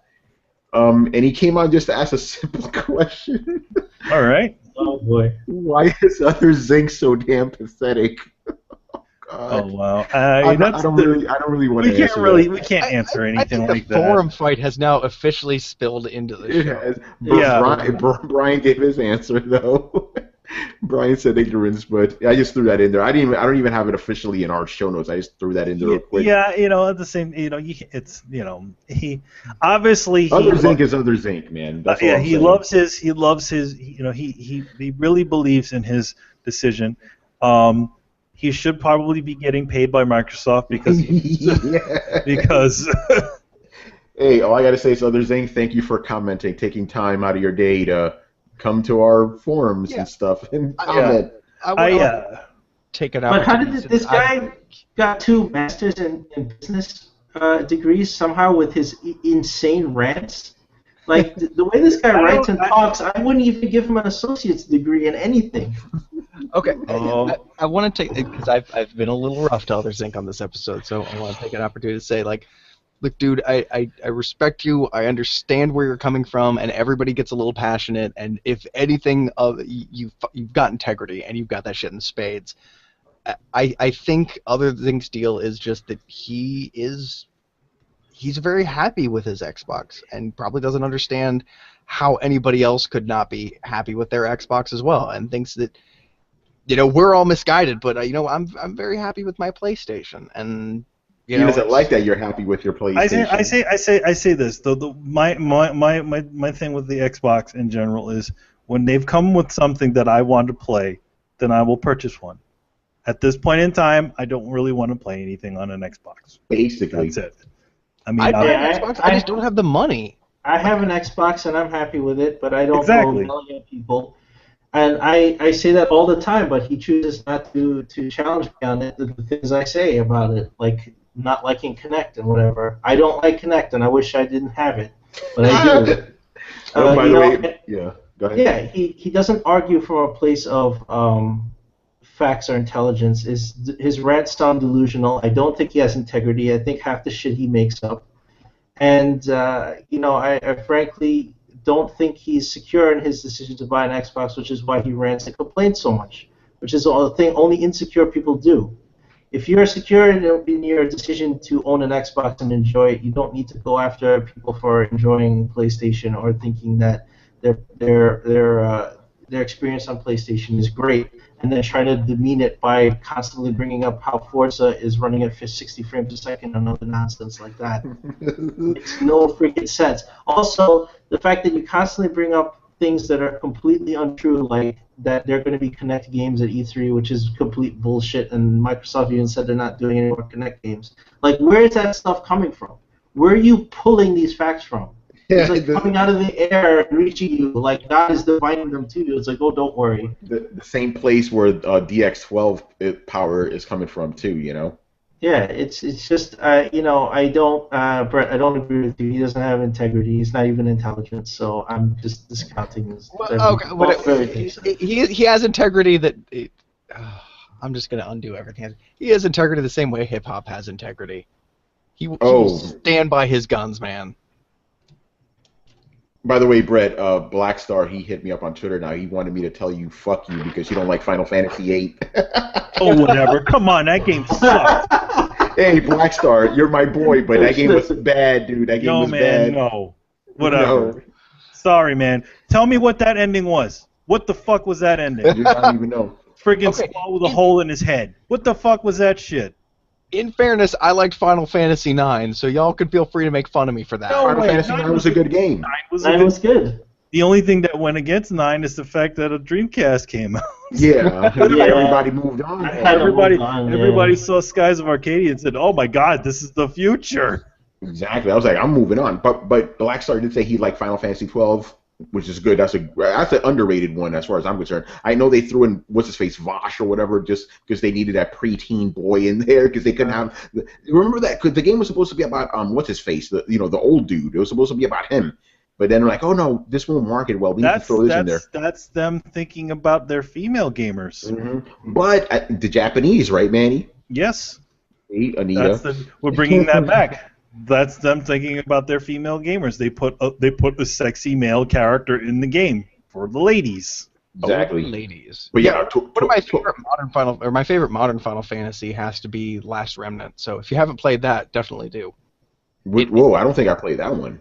The Last Remnant? Yeah, it was made by when one of the lead creators of Final Fantasy actually left Square Enix, went to Xbox. Last Remnant? Yeah, Last Remnant. Yeah, I heard wait, that's not a Final Fantasy game, though. It's Final Fantasy. It's a Final. It's a Final Fantasy game. It's about crystals and summoning giant magical beasts. Hey, if we're gonna go down that route, then my favorite modern Final Fantasy game is Bravely Default. If we're gonna go down that route, Bravely Default is fucking Final Fantasy and everything but name. It's ridiculous. It's about crystals. Has the same exact, Thunderga, all that shit. Phoenix Downs. That's Final Fantasy. All right. Let's move on here. Who is next? Oh, Phantom Vash. Brett, this is one for you, my friend, basically. What do you want to see in the Bloodborne expansion? More Bloodborne. I think that'd be my official answer. More Bloodborne. Just really, honestly, it's... More lore. Yeah. More Bloodborne. That's why I went to you, Brett, because I know you want to see, as far as lore goes, what do you want to see? Oh God, I'd like to see them touch on where your character actually comes from, because lore spoilers for anybody who's interested. You show up in Yharnam and it appears you already have a summons to Cainhurst Castle. You're already wearing clothes that indicate that you are hiding from something or from somewhere. You're trying not to be seen on your way there. So there's definitely a whole little mini story there about who you really are and where you came from. You are the descendant of Ludwig. Yeah, see? Very possible. Who knows? Only he can wield the blade of Ludwig. Also, they don't explain Pale Blood either. Yeah, they don't really explain it. I'm pretty sure Miyazaki could take a shit in a box, though, and, by the time he would hand it to you, it would be intricately curled back on itself somehow, and there'd be interesting bits in it, and so he doesn't even have to try to do something awesome at this point. So as long as he's involved in it and it's got more Bloodborne, I'll probably be happy. Did anybody notice that whenever you do a visceral kill, you get a claw hand? I did notice that. What do you mean by that? Your hand morphs. Really? It's very subtle. But if you're wearing, let's say if you're wearing something that has your, where you're not wearing a gloved hand, you can actually see it really well. You get like a beast hand. That's pretty cool. Also, I found, I was playing a little bit of Bloodborne yesterday, made a new character, and you can, in fact, kill the first werewolf with your bare hands. Yeah, you can. Oh, nice. If you do a visceral kill on him, yeah, you can kill him. Nope. I just judo chopped him to death. You're like, ha ha. Yeah. Every time I'm like, I'm gonna kill this motherfucking werewolf. And for the longest time, I was convinced you couldn't do it. And then I haven't played in weeks, and then it was like riding a bike. I was like, ha ha, judo chop, ha ha, judo chop, and fucking took him down my first try. Then just wandered around karate chopping villagers until they finally killed me. All right. Anybody else want to answer this? Yeah. I mean, I'd love to see what they have. I mean, there's definitely there's still a lot of questions as to what certain things have are going on. How the biggest one's like, how the hell did you get there and not remember it? It's like, hey, I woke up here. Now, if anybody played the previous game, there was a character called Marvelous Chester who appeared in the DLC, and he seemed to be from a Victorian era, wore like a long trench coat, and was plucked out of his own time stream by the things from Dark Souls 2. So even though this is a collaboration with Sony, I'd like to see them at least make some kind of reference to Marvelous Chester. The thing is, from some of the people who have played the Kingsfield games, like even like their first Dark Souls, they say that Dark Souls is essentially a spiritual successor to Kingsfield, and then there's also a lot of Kingsfield connections between the games in a lot of different ways.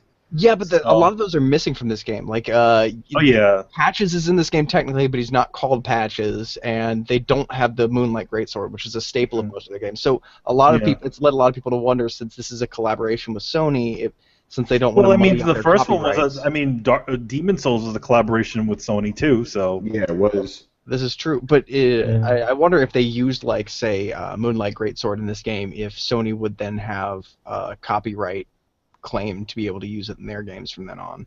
I don't know. I mean, Sony still probably owns the Demon Souls stuff. So yeah, and it was in there.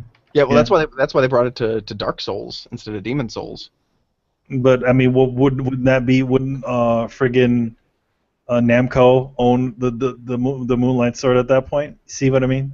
Yeah.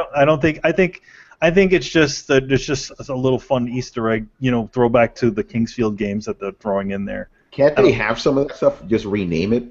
I mean, it's funny because Ludwig's Holy Blade kind of is like the Moonlight Sword, kind of. Yeah, it really. Except it doesn't throw those discs out. Yeah. Yeah, just rename play Dark Souls 2 now. Yeah, the original Moonlight Sword couldn't throw disc out either. That was in Dark Souls 2. It could do that. Oh yeah. Chris, what do you want to see in the expansion? I want to know what the deal is with the nightmare. I want somebody to explain it. I want to know what happened in the other lands. Like when you go into Chalice Dungeons, it always mentions like Loran and all that stuff, and you don't know what happened to those people. I think where you are in the Chalice Dungeon is those. Well, you're in the catacombs of them, but you're not. Like when you go in the Thumerian stuff, you're under Yharnam, right? Mm-hmm. That's just all underground. So there's catacombs under Loran also, and there's catacombs under Iz and somewhere else, and they're just all there. But you never see where the town is, or if there are people left or anything like that, And then there's the whole thing with Bergenworth and the creation of the church and all that stuff. There's all this lore that they could go into, and all the creatures too. It's like, what are the messengers? Does anybody know? No, we don't know. No, you don't know anything about them. You don't know. In playing through again last night, the messengers are the ones that find you, and it seems that as soon as they take you, you hear the dolls say, "So you found yourself a hunter." So it sounds like the messengers are actually the ones that find and claim hunters. You found a hunter. Plus, that you also sign a contract with the messengers at the beginning of the game. Say, hey, sign this contract. Yeah, sure. I guess like sign here. We'll give you blood powers. Like fucking sweet. Done. Sweet. There's all this stuff they could go into. Also, I mean, they could even go in the history of Kinghurst Castle. They could do a whole thing about that. Yeah, I was gonna say that. What is it? The Vile Bloods. Oh yeah, Castlevania, man. That's what. That's what I want. I want more. You Castlevania can bring her shit, back, man. right? Yeah. You can bring her back to life with her guts. Yeah. Oh, that's pretty cool. Oh, you can? I didn't know that. Yeah, I didn't know that either. Yeah, you place it on an altar and you can bring it back. But I want to say the Souls games have always been a huge part of them has always been the instability of time. It's the reason all your enemies reset when you sit next to a bonfire or a lantern. It's this idea of like kind of this cyclical, skipping Groundhog Day-esque moment in time that keeps repeating itself. Sometimes through actually rewinding time, sometimes through actually being an ever-repeating cycle. But Dark Souls 1 did a pretty cool thing when they jumped backwards in time, and at the risk of sounding like, making it a little played out, I'd like to kind of pop back and see the origins of the Yharnam Blood Plague. Do you want to castle. meet Ludwig? I'd like to meet Ludwig. I'd like to see Canehurst before it fell. And like that, the whole story about like clearly those guys were motherfucking vampires before the plague even hit. Oh yeah. Yeah. The vile bloods. Yeah. All right. Like I said, I can't really touch on the whole story stuff because, like I said, it went over my head. Yo, man, you ain't paying attention. Man, the game isn't telling me anything. But I do want to see if it's a DLC, I want it to be a closed-off thing with its own story. I guess like because okay, you know how like Canehurst had a kind of story, kind of. Well, I mean, I want a Canehurst type of thing. It still had to do with the bigger picture. Like even though the expansions to Demon Souls and Dark Souls, they were like additions, like pretty big additions to what already happened. Yeah, but I would like to like another big castle type place would be pretty cool. I'd like to see them do what they did in Dark Souls, where they tied it into the story. Dark Souls 2, from what I understand, is just this weird, superfluous, extra quest thing that you go on. You're like, yeah, that meant absolutely nothing. Yeah, I was disappointed. I played 2 of them, and I was like, I don't understand anything, how this adds anything to what I just did. Yeah, I suppose we can talk about Dark Souls 1 without spoiling at this point. The game is like mega old, dude. Just go ahead. Yeah. The whole point of Dark Souls was you're trying to find out about, the first flame and rekindle it, but the whole flip side of that was humanity, or the Dark Soul. And you kind of knew a little bit about the Dark Soul, enough to fill in the story, but then the whole expansion filled in the backstory about the origins of the Dark Soul and Magnus and the town that fell to the Dark Powers and all that good stuff. So it actually filled in a lot of lore while being its own kind of little story bit on the side. So you could go and you could play through it as its own little story, but then everything you learned from that side story supplemented the lore from the main game. It'd be funny if underneath Yharnam is like the Dark Souls world and the and the Demon Souls world. In other words, all those worlds essentially ended, and they essentially built another on top of it. That's actually a running theme for all of the Souls games. Yeah, it's always something about something underground that they've released. Yeah, and like that there's always this power, and that this power rises up, and they build civilization, and then it declines because there's always another side to the coin, and the world goes back to its base level, and then things rise again. And so there's a lot of talk specifically between Dark Souls and Dark Souls 2, I think is the most obvious connection, where you find kind of faded versions in Dark Souls 2 of what you found in Dark Souls 1. Like certain items or certain areas. I think you even find the Lord Vessel in Dark Souls 2.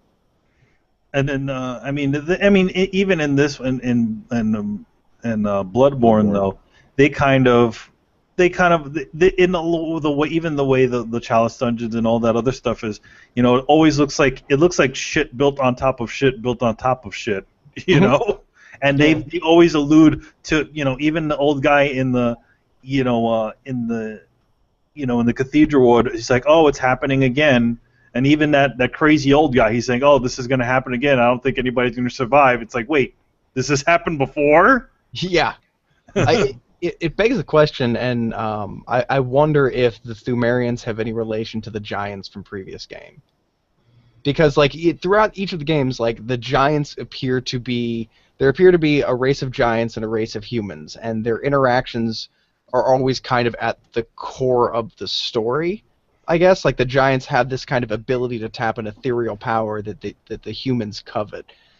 So Dark Souls 1 was about the giants kind of gaining power with the first flame, and then humans gain the power of the Dark Soul and the inevitable power conflict that came from that. And Dark Souls 2 seemed to be about the humans gaining that power after defeating the giants, and the giants setting in a plan to try and steal that power away from them, therefore corrupting it. And then this one, it's kind of the story about humans stealing away powers from these giant, all-powerful beings called Thumerians that used to live here, and them falling folly to the same things that made them extinct. It's kind of a running theme, so I'm curious if the Thumerians are the giants from Dark Souls, which are the kind of ancient ones from Demon Souls, the one who built the Archstones.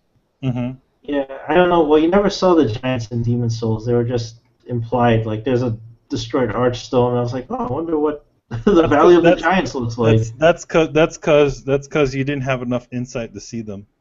no insight back then. Yeah. But yeah, the giants are always like they're almost always a presence that had been there but is now gone. Like I think Dark Souls 2 was the only time where you actually saw a giant, and they weren't even real giants anymore. They were something else. On Dark Souls, you kind of saw them. I mean, Those faceless. Gwyn, I thought those faceless things were what the giants turned into. Like I didn't think that was their original form. Gwyn was a giant, and so like you see his daughter, the illusion of her. What's her name? And she's a giant. And Yeah. all of Anne Orlando was kind of like this, kind of like Mount Olympus, right? They were kind of like gods to men, you know. Mhm. And they lived in this kind of fantasy place, and you go in there, and everything is huge because they were huge.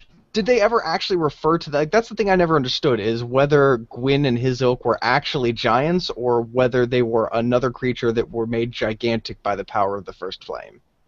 Yeah, I just assumed they were giants from what they were saying. It would make sense because the giants and the dragons have always been mortal enemies, and that's the first thing they did when they got lightning is fuck these dragons up. And then the two giants in the game, that blacksmith, and then there's the archer guy. Yeah, Hawkeye girl. Yeah, they were enormous when you find them. It's true. I don't know. Yeah, I mean, I could see them maybe evolving into those, I don't know, faceless things you see in Dark Souls 2. I'm not sure. Well, those faceless things in Dark Souls 2 had been obviously corrupted and twisted like a long time ago, so I don't think that was their original form. And I guess it's implied. What's his name? Who was the king in Dark Souls 2? I forgot his name already.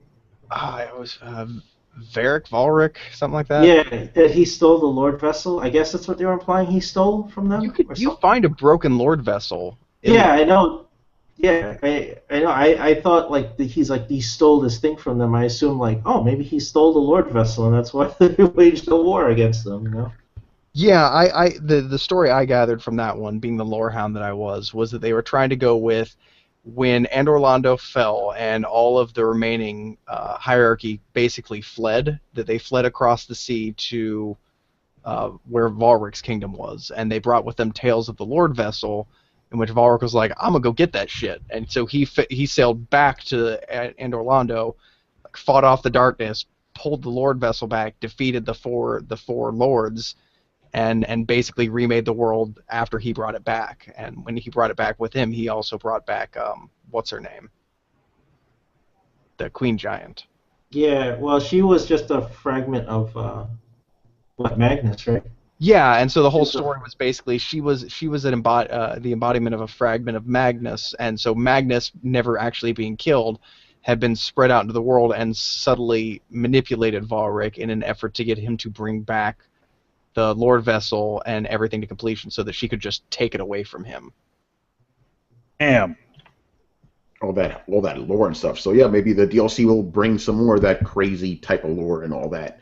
Let's move on. Let that go for you Dark Souls fans. A lot of our fans like that stuff. And they probably don't know what the hell is going on in those games either. So you clarifying it. I know Riku certainly doesn't. He's a big fan of those. All right. Last question from Fan of Ash. What characters... Actually, by the way, Brian's answer to the DLC was, don't care, not buying it, because Brian's against all DLCs. Mm-hmm. Okay. Damn it, Brian. Like, From Software is one of the companies that... They do DLC right. Yeah, well, Dark Souls 2 didn't really, but that wasn't Miyazaki. Miyazaki does DLC right. They've never been one to just shove out random DLC. Hey, you know what? I mean, not to cut you off, but you know what? From Software really needs to do another Tenchu game. Seriously. Oh God, I would buy that shit in a second. Goddamn heartbeat. Next gen, son. Tenchu Souls. Let's do this. All right, Fan of Ash, last question. What characters do you want to see announced for Street Fighter V? Brian said he wants to see Blanca, Balrog, and Rose. I want to see Guy, obviously. I'm not going to name obvious guys. Akuma's going to be in the fucking game. You already know that. So, yeah, I want to see Guy in there. And also, yeah, go ahead.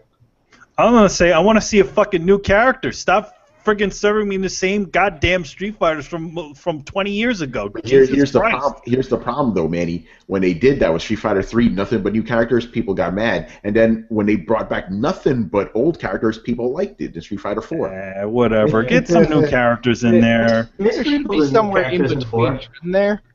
Like, here's a bunch of old characters plus 2 new ones. Yeah, they sprinkle in a couple of new guys. Like they usually. Yeah, go ahead. Cotton was new. They actually made Gukin.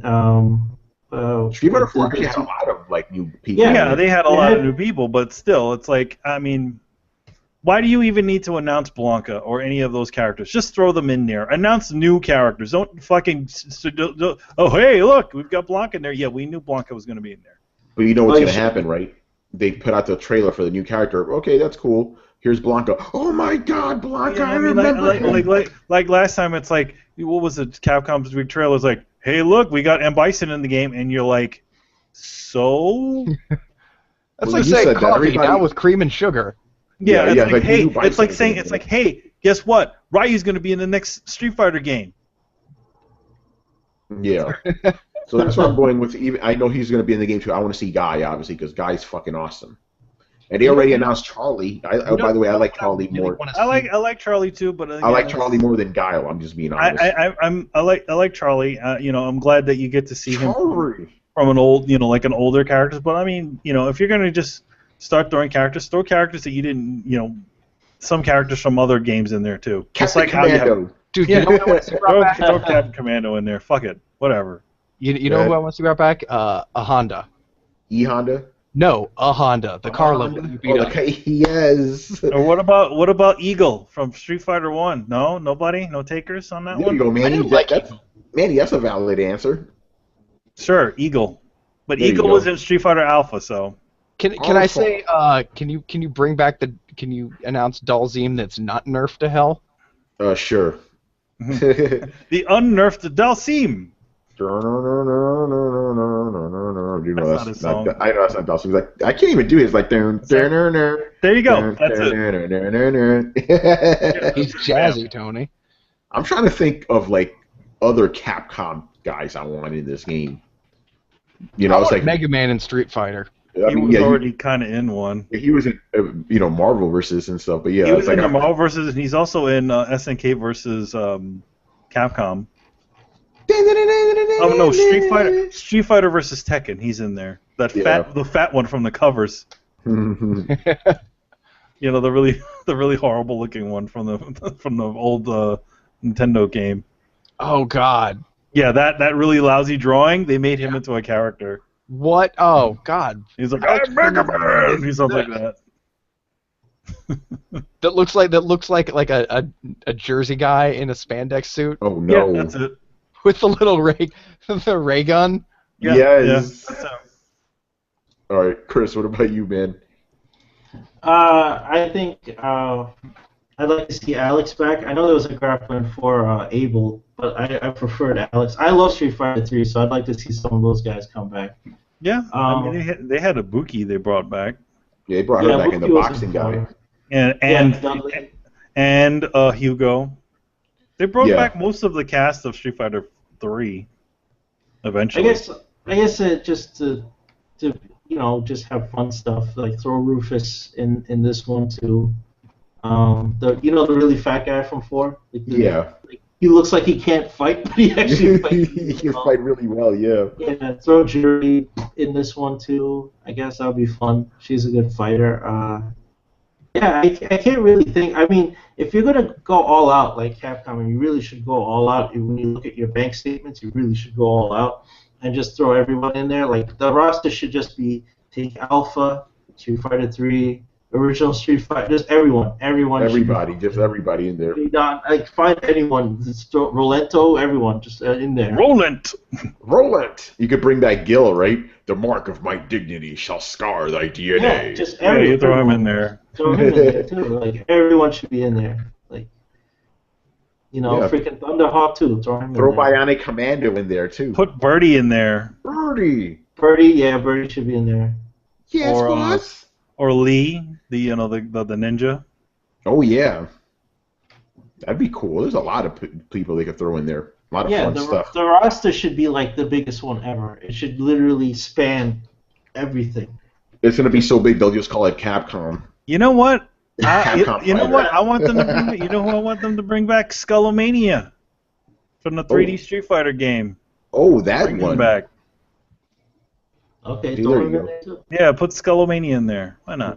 Yeah, throw an Easter eggs things too, like Captain Commando. Hell, throw on the fucking fighter plane from 1942. Yes. Playable character. You know you can also they could also take like some of the characters from rival schools and put them in there too. They can.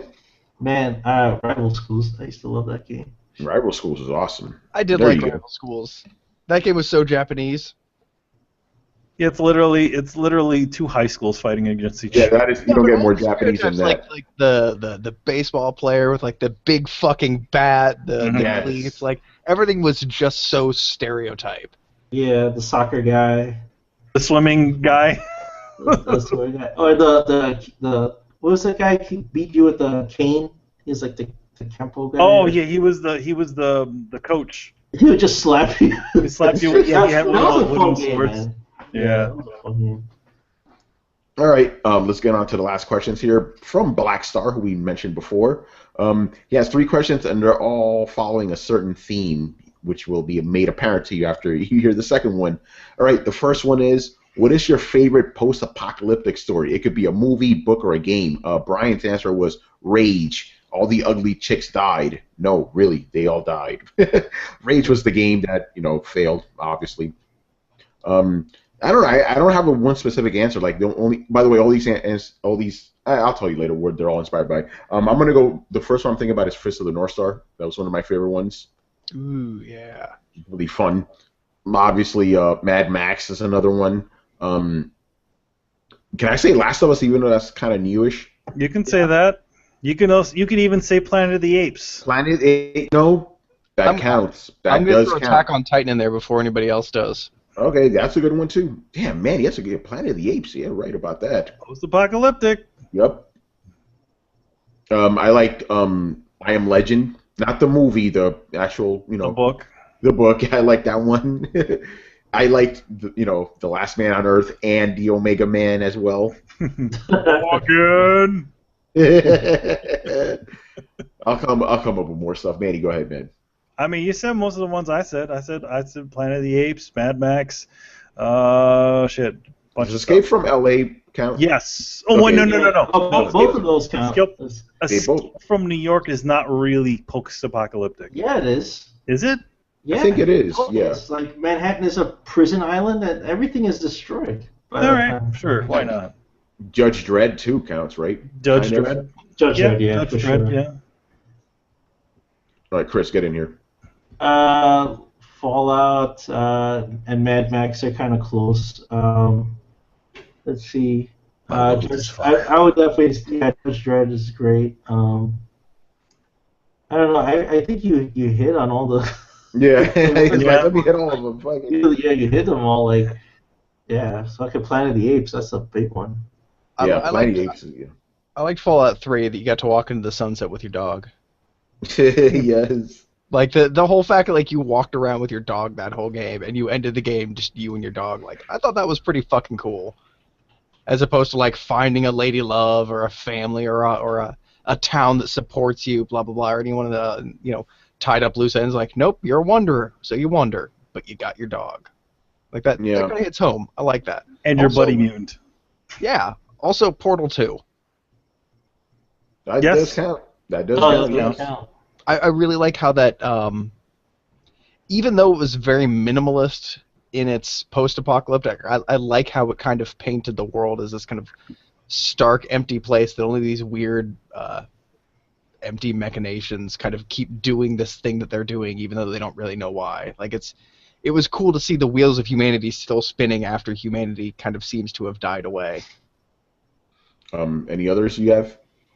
Not that you guys haven't mentioned. Awesome. All right. One more. There's a fun movie that Manny introduced me to. Six String Samurai. Six String Samurai. Oh, yes. That was a fun post-apocalyptic movie. You shall bend to the ways of heavy metal. They are our least favorite ones as well.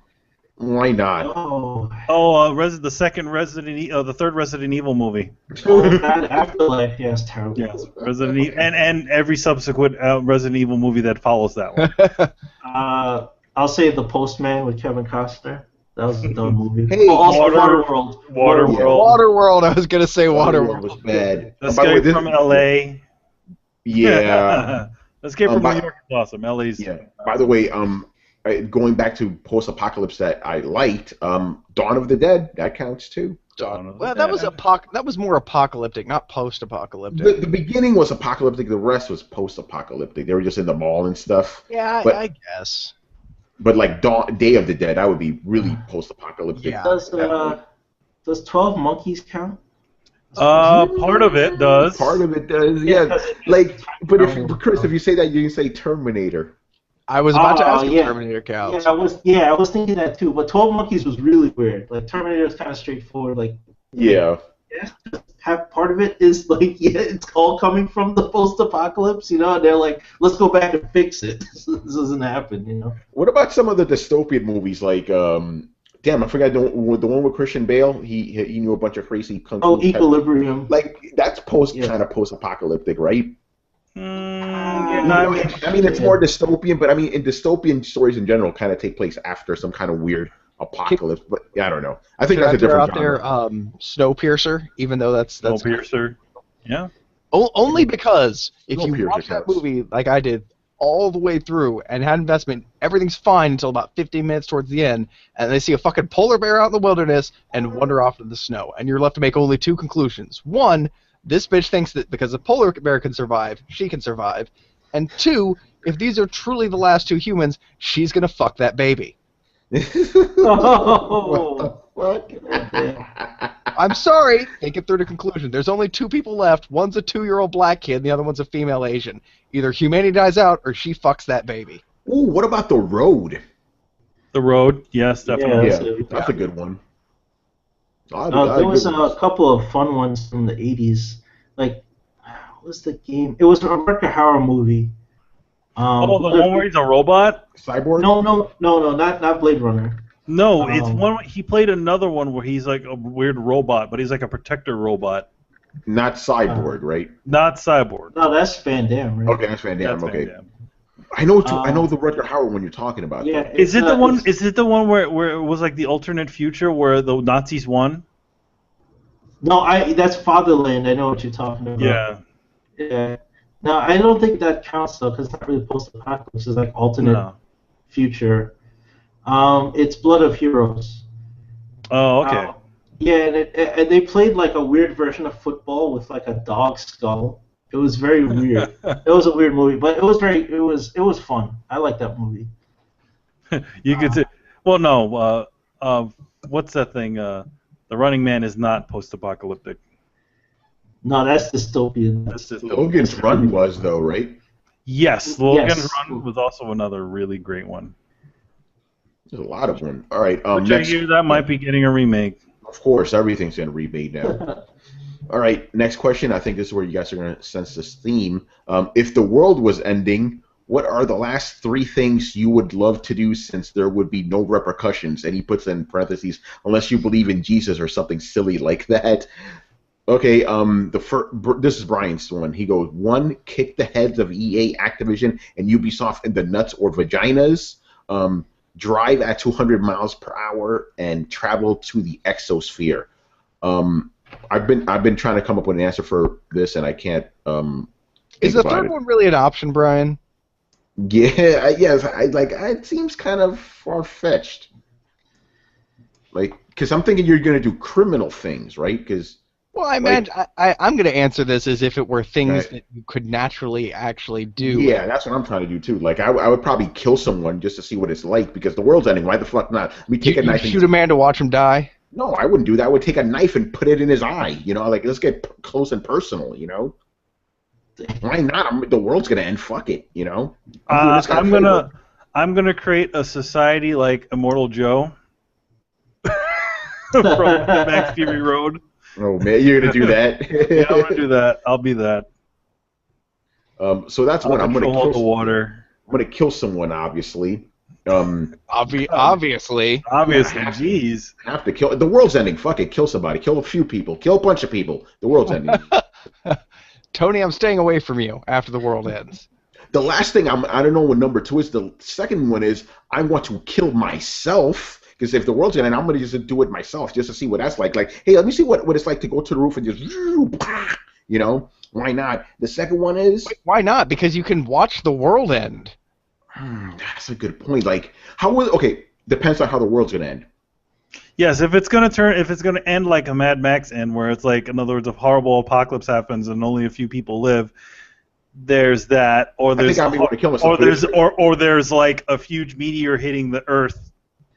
Yeah, but what if it's like Skynet launching all the nukes everywhere? Would you want to live to see that? I would watch that. No, I don't think I want to live to see that. But if there's a meteor coming, at least let me go to where the meteor is going to. You know what? There's my answer.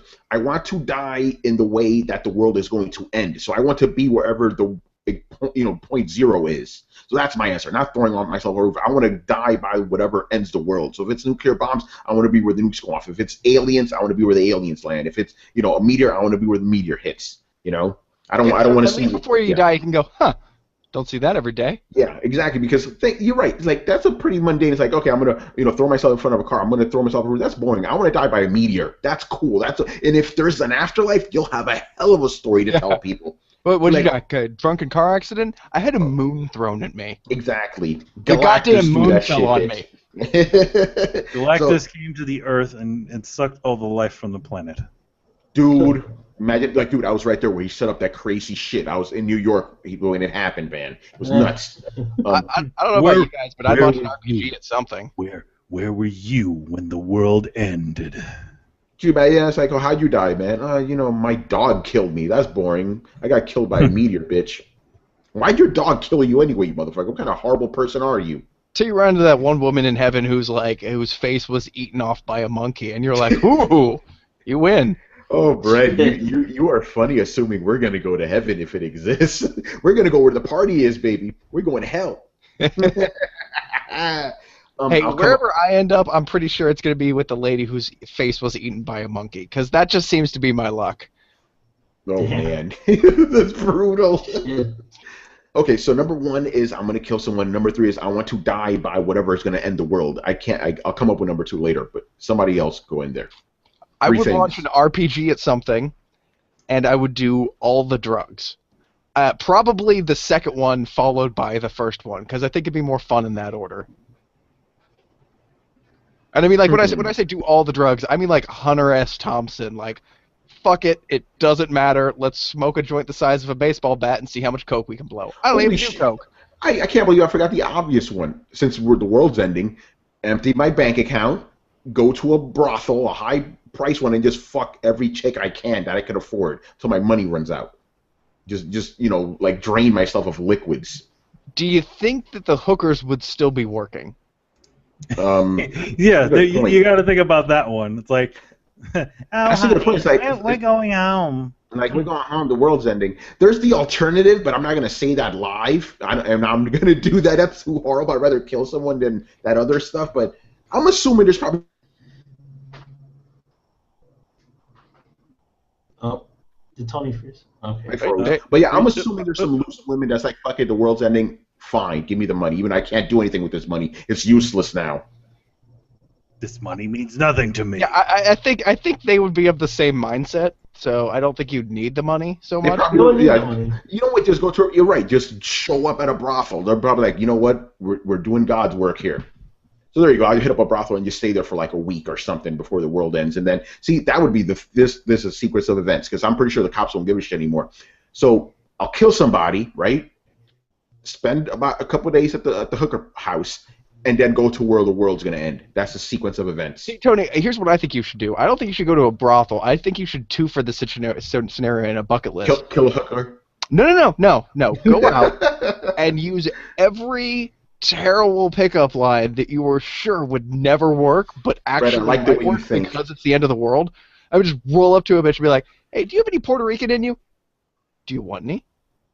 That wouldn't apply to me, though. I'm not fucking Puerto Rican. Well, you know what I mean. Yeah. No, I would just say my friend, like, hey, baby, what's up with me, you, and that ass, and see what happens. Hey, baby, nice shoes. You want to fuck? Exactly. Baby, let me slide up inside you. This was a terriblest line to see what just so you happens. can go back and be like, I cannot believe that worked. Yes, when I'm in heaven or hell, probably hell, and telling the folks how I died, it's like, dude, before I got fucked up by an alien sucking my brains out, like, I said this to a bitch, and it worked. And it fucking worked. And some guy was like, motherfucker, man, I tried that shit, didn't work. I'm like, hey, man, the world was ending. That's why I'm down here. I got killed by her. I like that. I kind of want the world to end now. This is fun. Also, I'm gonna definitely shoot something with an RPG, and I'm gonna light something large on fire. Most of the things that I really want to do involve seeing things burn. I don't know what that says about me. You want to see the world burn. I kind of. You're the Joker. You're the Joker. he'll just turn into the Joker, just like ha. Can somebody please have that as an answer? I'm going to be the Joker before the world ends. I'm going to turn into the Joker. You want to know how Brett, I got to smile? My name is not Brett anymore. And Rachel's dressed up like Harley Quinn. Yes.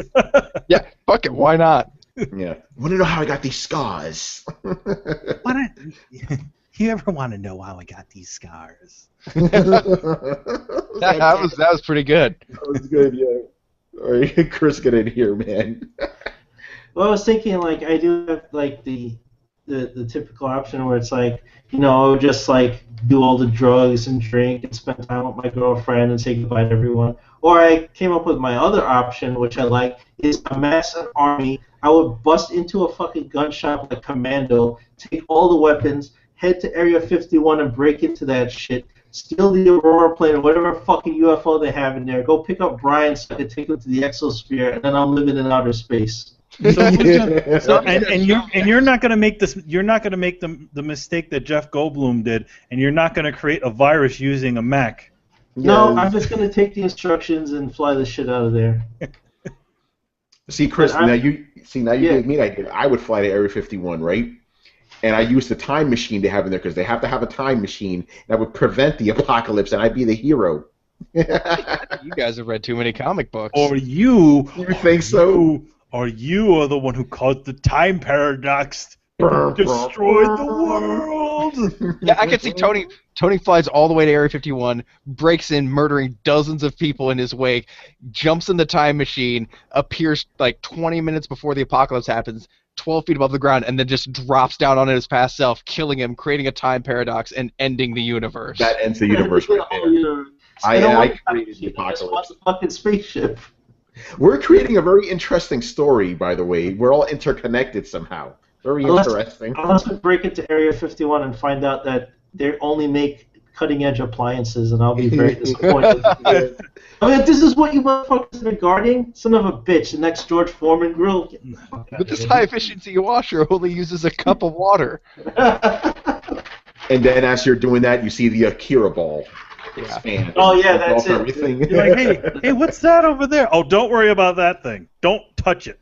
Yes. Is that a giant mutant baby? What's going on? Is that a giant mutant baby? What's that music? Dong. All right, just stop it. All right. What else, Chris? Oh, that was it. That's my that covers it. It's just like kiss everyone goodbye, break in, get all the guns, and just go to Area 51 and take my chances. Yes, I like I'm gonna buy an interceptor, and I'm gonna just drive into the desert. Drive the wastelands. Yeah, I'm gonna drive into the wastelands. Dude, just steal an interceptor. You don't need to buy that shit. It's the end of the world. Just take it. Yeah. They don't make them anymore. No. All right, Manny, go ahead. I don't know. Probably do the same shit I normally do. You mean just draw? just draw. To the end. You don't want to be. You don't want to live out your Conan fantasies. What Conan fantasy? You run around with no shirt on and a big sword, killing people. I don't want nobody to see me with my shirt off. No, but you just push the wheel for a little while. If there's a wheel. Yeah, I'll go to James Earl Jones. Hey, James Earl Jones, can you give me a giant wheel? Do you have a giant wheel in the back of your apartment so that I can push it for a couple of years? For years. For a year? Yeah, Manny's going to push this wheel when the apocalypse is happening. Yeah, that's what I'm going to do. And then, I'm like, okay, I'm good. And then, James, can you say your line? Oh, look at this body. Look at this body I've given you. Put him on the tree. Put him on the tree of woe. How come nobody else got that Arnold body but him? Like they were all on the wheel They too. were all pushed. He was pushing harder than all of them. That's I think why. they all died. Yeah, they did. Yeah, they were all probably. Yeah. They all turned into skeletons. Yeah, the Arnold maker. That's what you call that wheel, the Arnold maker. Tony, you can tell that's a union job. Oh yeah, definitely. It is a union job. I'm the only one who could do it. I'm the You only one know, who can do it. yeah, I don't know. I don't have any big post-apocalyptic fantasies. You know. Maybe I'll try to save the world. Yes. That's what I'll do. I'll try in vain to save the world. Get me on the Armageddon space shuttle and send me to space With Bruce Willis. with Bruce Willis and Steven Tyler. Yeah, what you really need to do is you need to find a single father geologist who's been warning the president for the past 3 weeks that this was going to happen. Yeah. And all your bets on that guy. And then get Elijah Wood to show up too, because why not? Yeah. I'll make referencing the other movie where they had a black president, Morgan Freeman. All right, last question from Black Star. What would be the last meal you eat before aliens destroyed Earth? By the way, all these questions were inspired by Mad Max, post-apocalyptic stuff. Brian says his answer: any animal close to extinction. I heard the Galapagos turtle tastes good. Yeah, I don't know. Before aliens, yeah. It is a tough one. Like, what would be your last meal? And I don't want to see you already know, Brett? Oh, I know. Okay, go ahead. Because You be an spite. alien? You eat an alien. Yeah, because spite. Because fuck you. Yeah, I'd say eat an alien. Brett, you gave the best answer. Yeah, I mean, what else are you going to be like, I'm going to eat veal? No, fuck you. I'm going to eat alien. Like, you know that's full of arsenic, right? Like, I don't fucking care. I'm going to die anyway. Fuck you. Give me that alien. Or I'll you take a shit in its skull for good measure. Or you become half alien and then take over. Yeah, there you go. Because maybe their DNA mixed with human DNA creates some kind of powerful Super Saiyan type. Yeah, Gohan and if guy. I've seen enough anime, Or it becomes District 9 and you get a It weird becomes funky District arm. 9. That's true. I just want to eat you. How did you get this arm? How'd either you get way, this it's an arm? adventure. Yeah. It's the kind of adventure you're not going to get eating chicken nuggets. Yeah, I'm going to go with Brett's answer. I'm stealing your answer. I'm going to eat an alien. Because why not? All right, I guess that's it, basically. Yeah, I don't know. I don't think I'd eat an alien. I'll revise my Area 51 answer. I'll still get all the guns, but I'll just bust into, like, I don't know, some fancy restaurant, like maybe Peter Luger's, and it's like, fuck you, I don't have a reservation. Shoot everyone. Be like, make me a fucking giant porterhouse. Go to Kobe, Japan, and take all the beef. Yeah, right. That's right, all the beef. I'm not paying for it. Yeah, all of it. Yeah, you have guns in an army now, man. Why not? That's right. And then we go to Area 51. Yeah, I didn't list these questions in there because Riku was being silly, but he was like, Tony, how come you haven't updated your anime list? Because I've been busy, bitch. That's why. You know what I'm watching. We'll talk about that with anime. And then he wants Brian to make his own anime list. So we'll see if Brian does that because Riku really wants to know. He wants to know.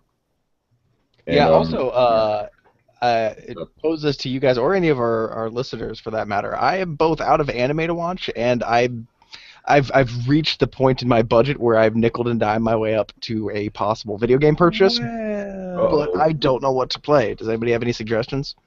Well, there is an anime that you could watch, and it is the one that for our Otanime this week. What is that one? Tony? Oh, we have two of them actually. We have Tony too. You've probably seen the first one. You've seen Record of Lotus War, I'm guessing. Brett. I've seen the first half of it actually. I need to go back Yeah. and catch up on that. D&D up your ass, man. It's fantastic. And Death Note, which Manny, I'm assuming you've Not been Death watching Note. too. Oh, Death Note. Death Parade. Death Brett, Parade. I think you'd like that one, Brett. Yeah, Yeah. very psychological and stuff. Very different than typical anime, which I like. I'm not going to explain. I'll tell you the premise after the show's over. But yeah, check out Death Parade. Very good. And it's dubbed, too, which is great. Writing this shit. As far as video game goes, I don't know. Brett, you're a hard person to pick games for. I did watch the Berserk films. How were they? Well, I know you didn't like the CG shit, The right? CG shit bothers the fuck out of me, but it gets better, and the last one is actually pretty awesome. I heard the last one. Shit that happens in that last. Well, not the final of the ones. Can I go on a rant for a minute? Sure, the show's about that, so we'll go for it. About Berserk? I tried to watch Berserk about 10 years ago. I went back and I checked out the first DVD, and I was like, this may be one of the most amazing animes I have ever seen. But that's the first. I'm talking about the recent things that they released. Oh, no, I know, and I'm getting to that. Okay. But I drove around for the next 2 weeks in a 50-mile radius, picking up every single one of these DVDs, tracking them down on the phone, and finding them, because this is, internet was not really well fleshed out at the point that I was watching this. So me and my buddy watched this. We finally get it back after 2 weeks of searching, and we are like, okay, last 2 DVDs, let's do this shit. We're going to watch it. And we slowly watched in horror as Guts was pulled into the nightmare realm. All of his members were marked for sacrifice. Yeah. And then Griffin proceeds to rape the shit out of Katya before the last episode ends, leaving the worst cliffhanger that I have ever seen. So, that being said, for the love of God, tell me that this one, because I've wanted to watch it so bad, but I'm like, I'm not going to open that can of worms because it's just going to hurt me again. Okay, Brett, here's what you need to know. They have 3 movies out now, right? They recap the anime. So the last movie, I think you know what happens in it. The reviewer said this is one of the most bloodiest movies they've ever seen because it recaps that entire ending. Now, what we want is that 4th movie to take place after all that shit. So when he gets the arm and everything. They ended exactly where the cliffhanger left. Oh God, why? Why did they remake it and do it again? I don't know, but and then you have to play the Dreamcast game to get the rest of the Yes, story. you have to go. Now what you have to do? Years later. Now what you have to do is play that Dreamcast game, and now you know what the backstory of what happened in the series. Yeah, I went backwards, Brett. I played the game and I was like, "What the fuck is happening? You're like, why is it? Yeah, like why? You're like, why is Asuka talking? Yeah, no, I played the game first, and like Katya's just the chick in the cart that whole game.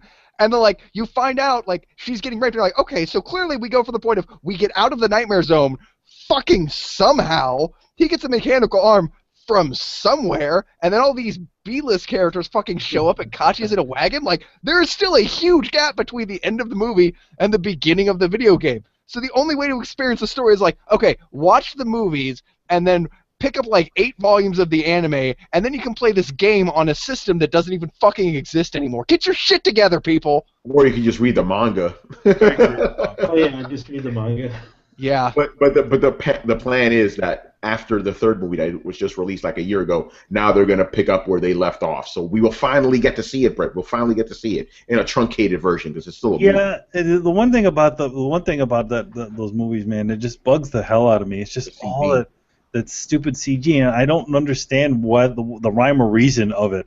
It's like some moments for some reason they're CG. Why are they CG? And then sometimes they're not. I'm like, well, what? CG's way cheaper from what I understand. Like Attack on Titan does it really well by sticking it only to certain areas. Yeah. No, this is like literally you can have an action scene and they're on horses and they're all CG. And then for some reason, then you see sometimes that they're animated. Or sometimes what they'll do is they'll have a CG body and an animated head. Oh. Yeah. It's really weird and random. I guess maybe they want to get the armor right, but even that, it's like... just animate the whole shit. Stop with the bullshit. Come on now. When they do animate stuff, it looks awesome, though. It's like really well done. Yeah, but I heard they stopped doing less of the CG as the movies progress. Is that true? Yeah, there's less CG in the later ones, and it gets a little bit more difficult to tell, because sometimes they get really stiff when they're CG versions, but eventually they look like they redid the models and stuff. That's good. Yeah, that's what you want. You want it to blend in so you can't even tell. That's what you want. You don't want it to be in your fucking face. Mm-hmm. Mm-hmm. All right, that's pretty much it for this episode, so let's wrap this shit up. Thank you for watching and listening. Make sure to follow The Coalition at thecoalition.com. Subscribe to Throwdown on SoundCloud, iTunes, and YouTube. Don't forget to follow us on Facebook and Twitter at Throwdown Show. Links are available in the description below. Once again, our show is Tony Polanco, and tonight I was joined by Emilio Lopez. Metal Gear, it can't be. Yes. Chris Seeley. Hey, good night, everyone. And Brent Murdoch. It's been real, people. All right, guys. Throwdown episode 37 coming this week. We'll see what happens. Yeah. Later.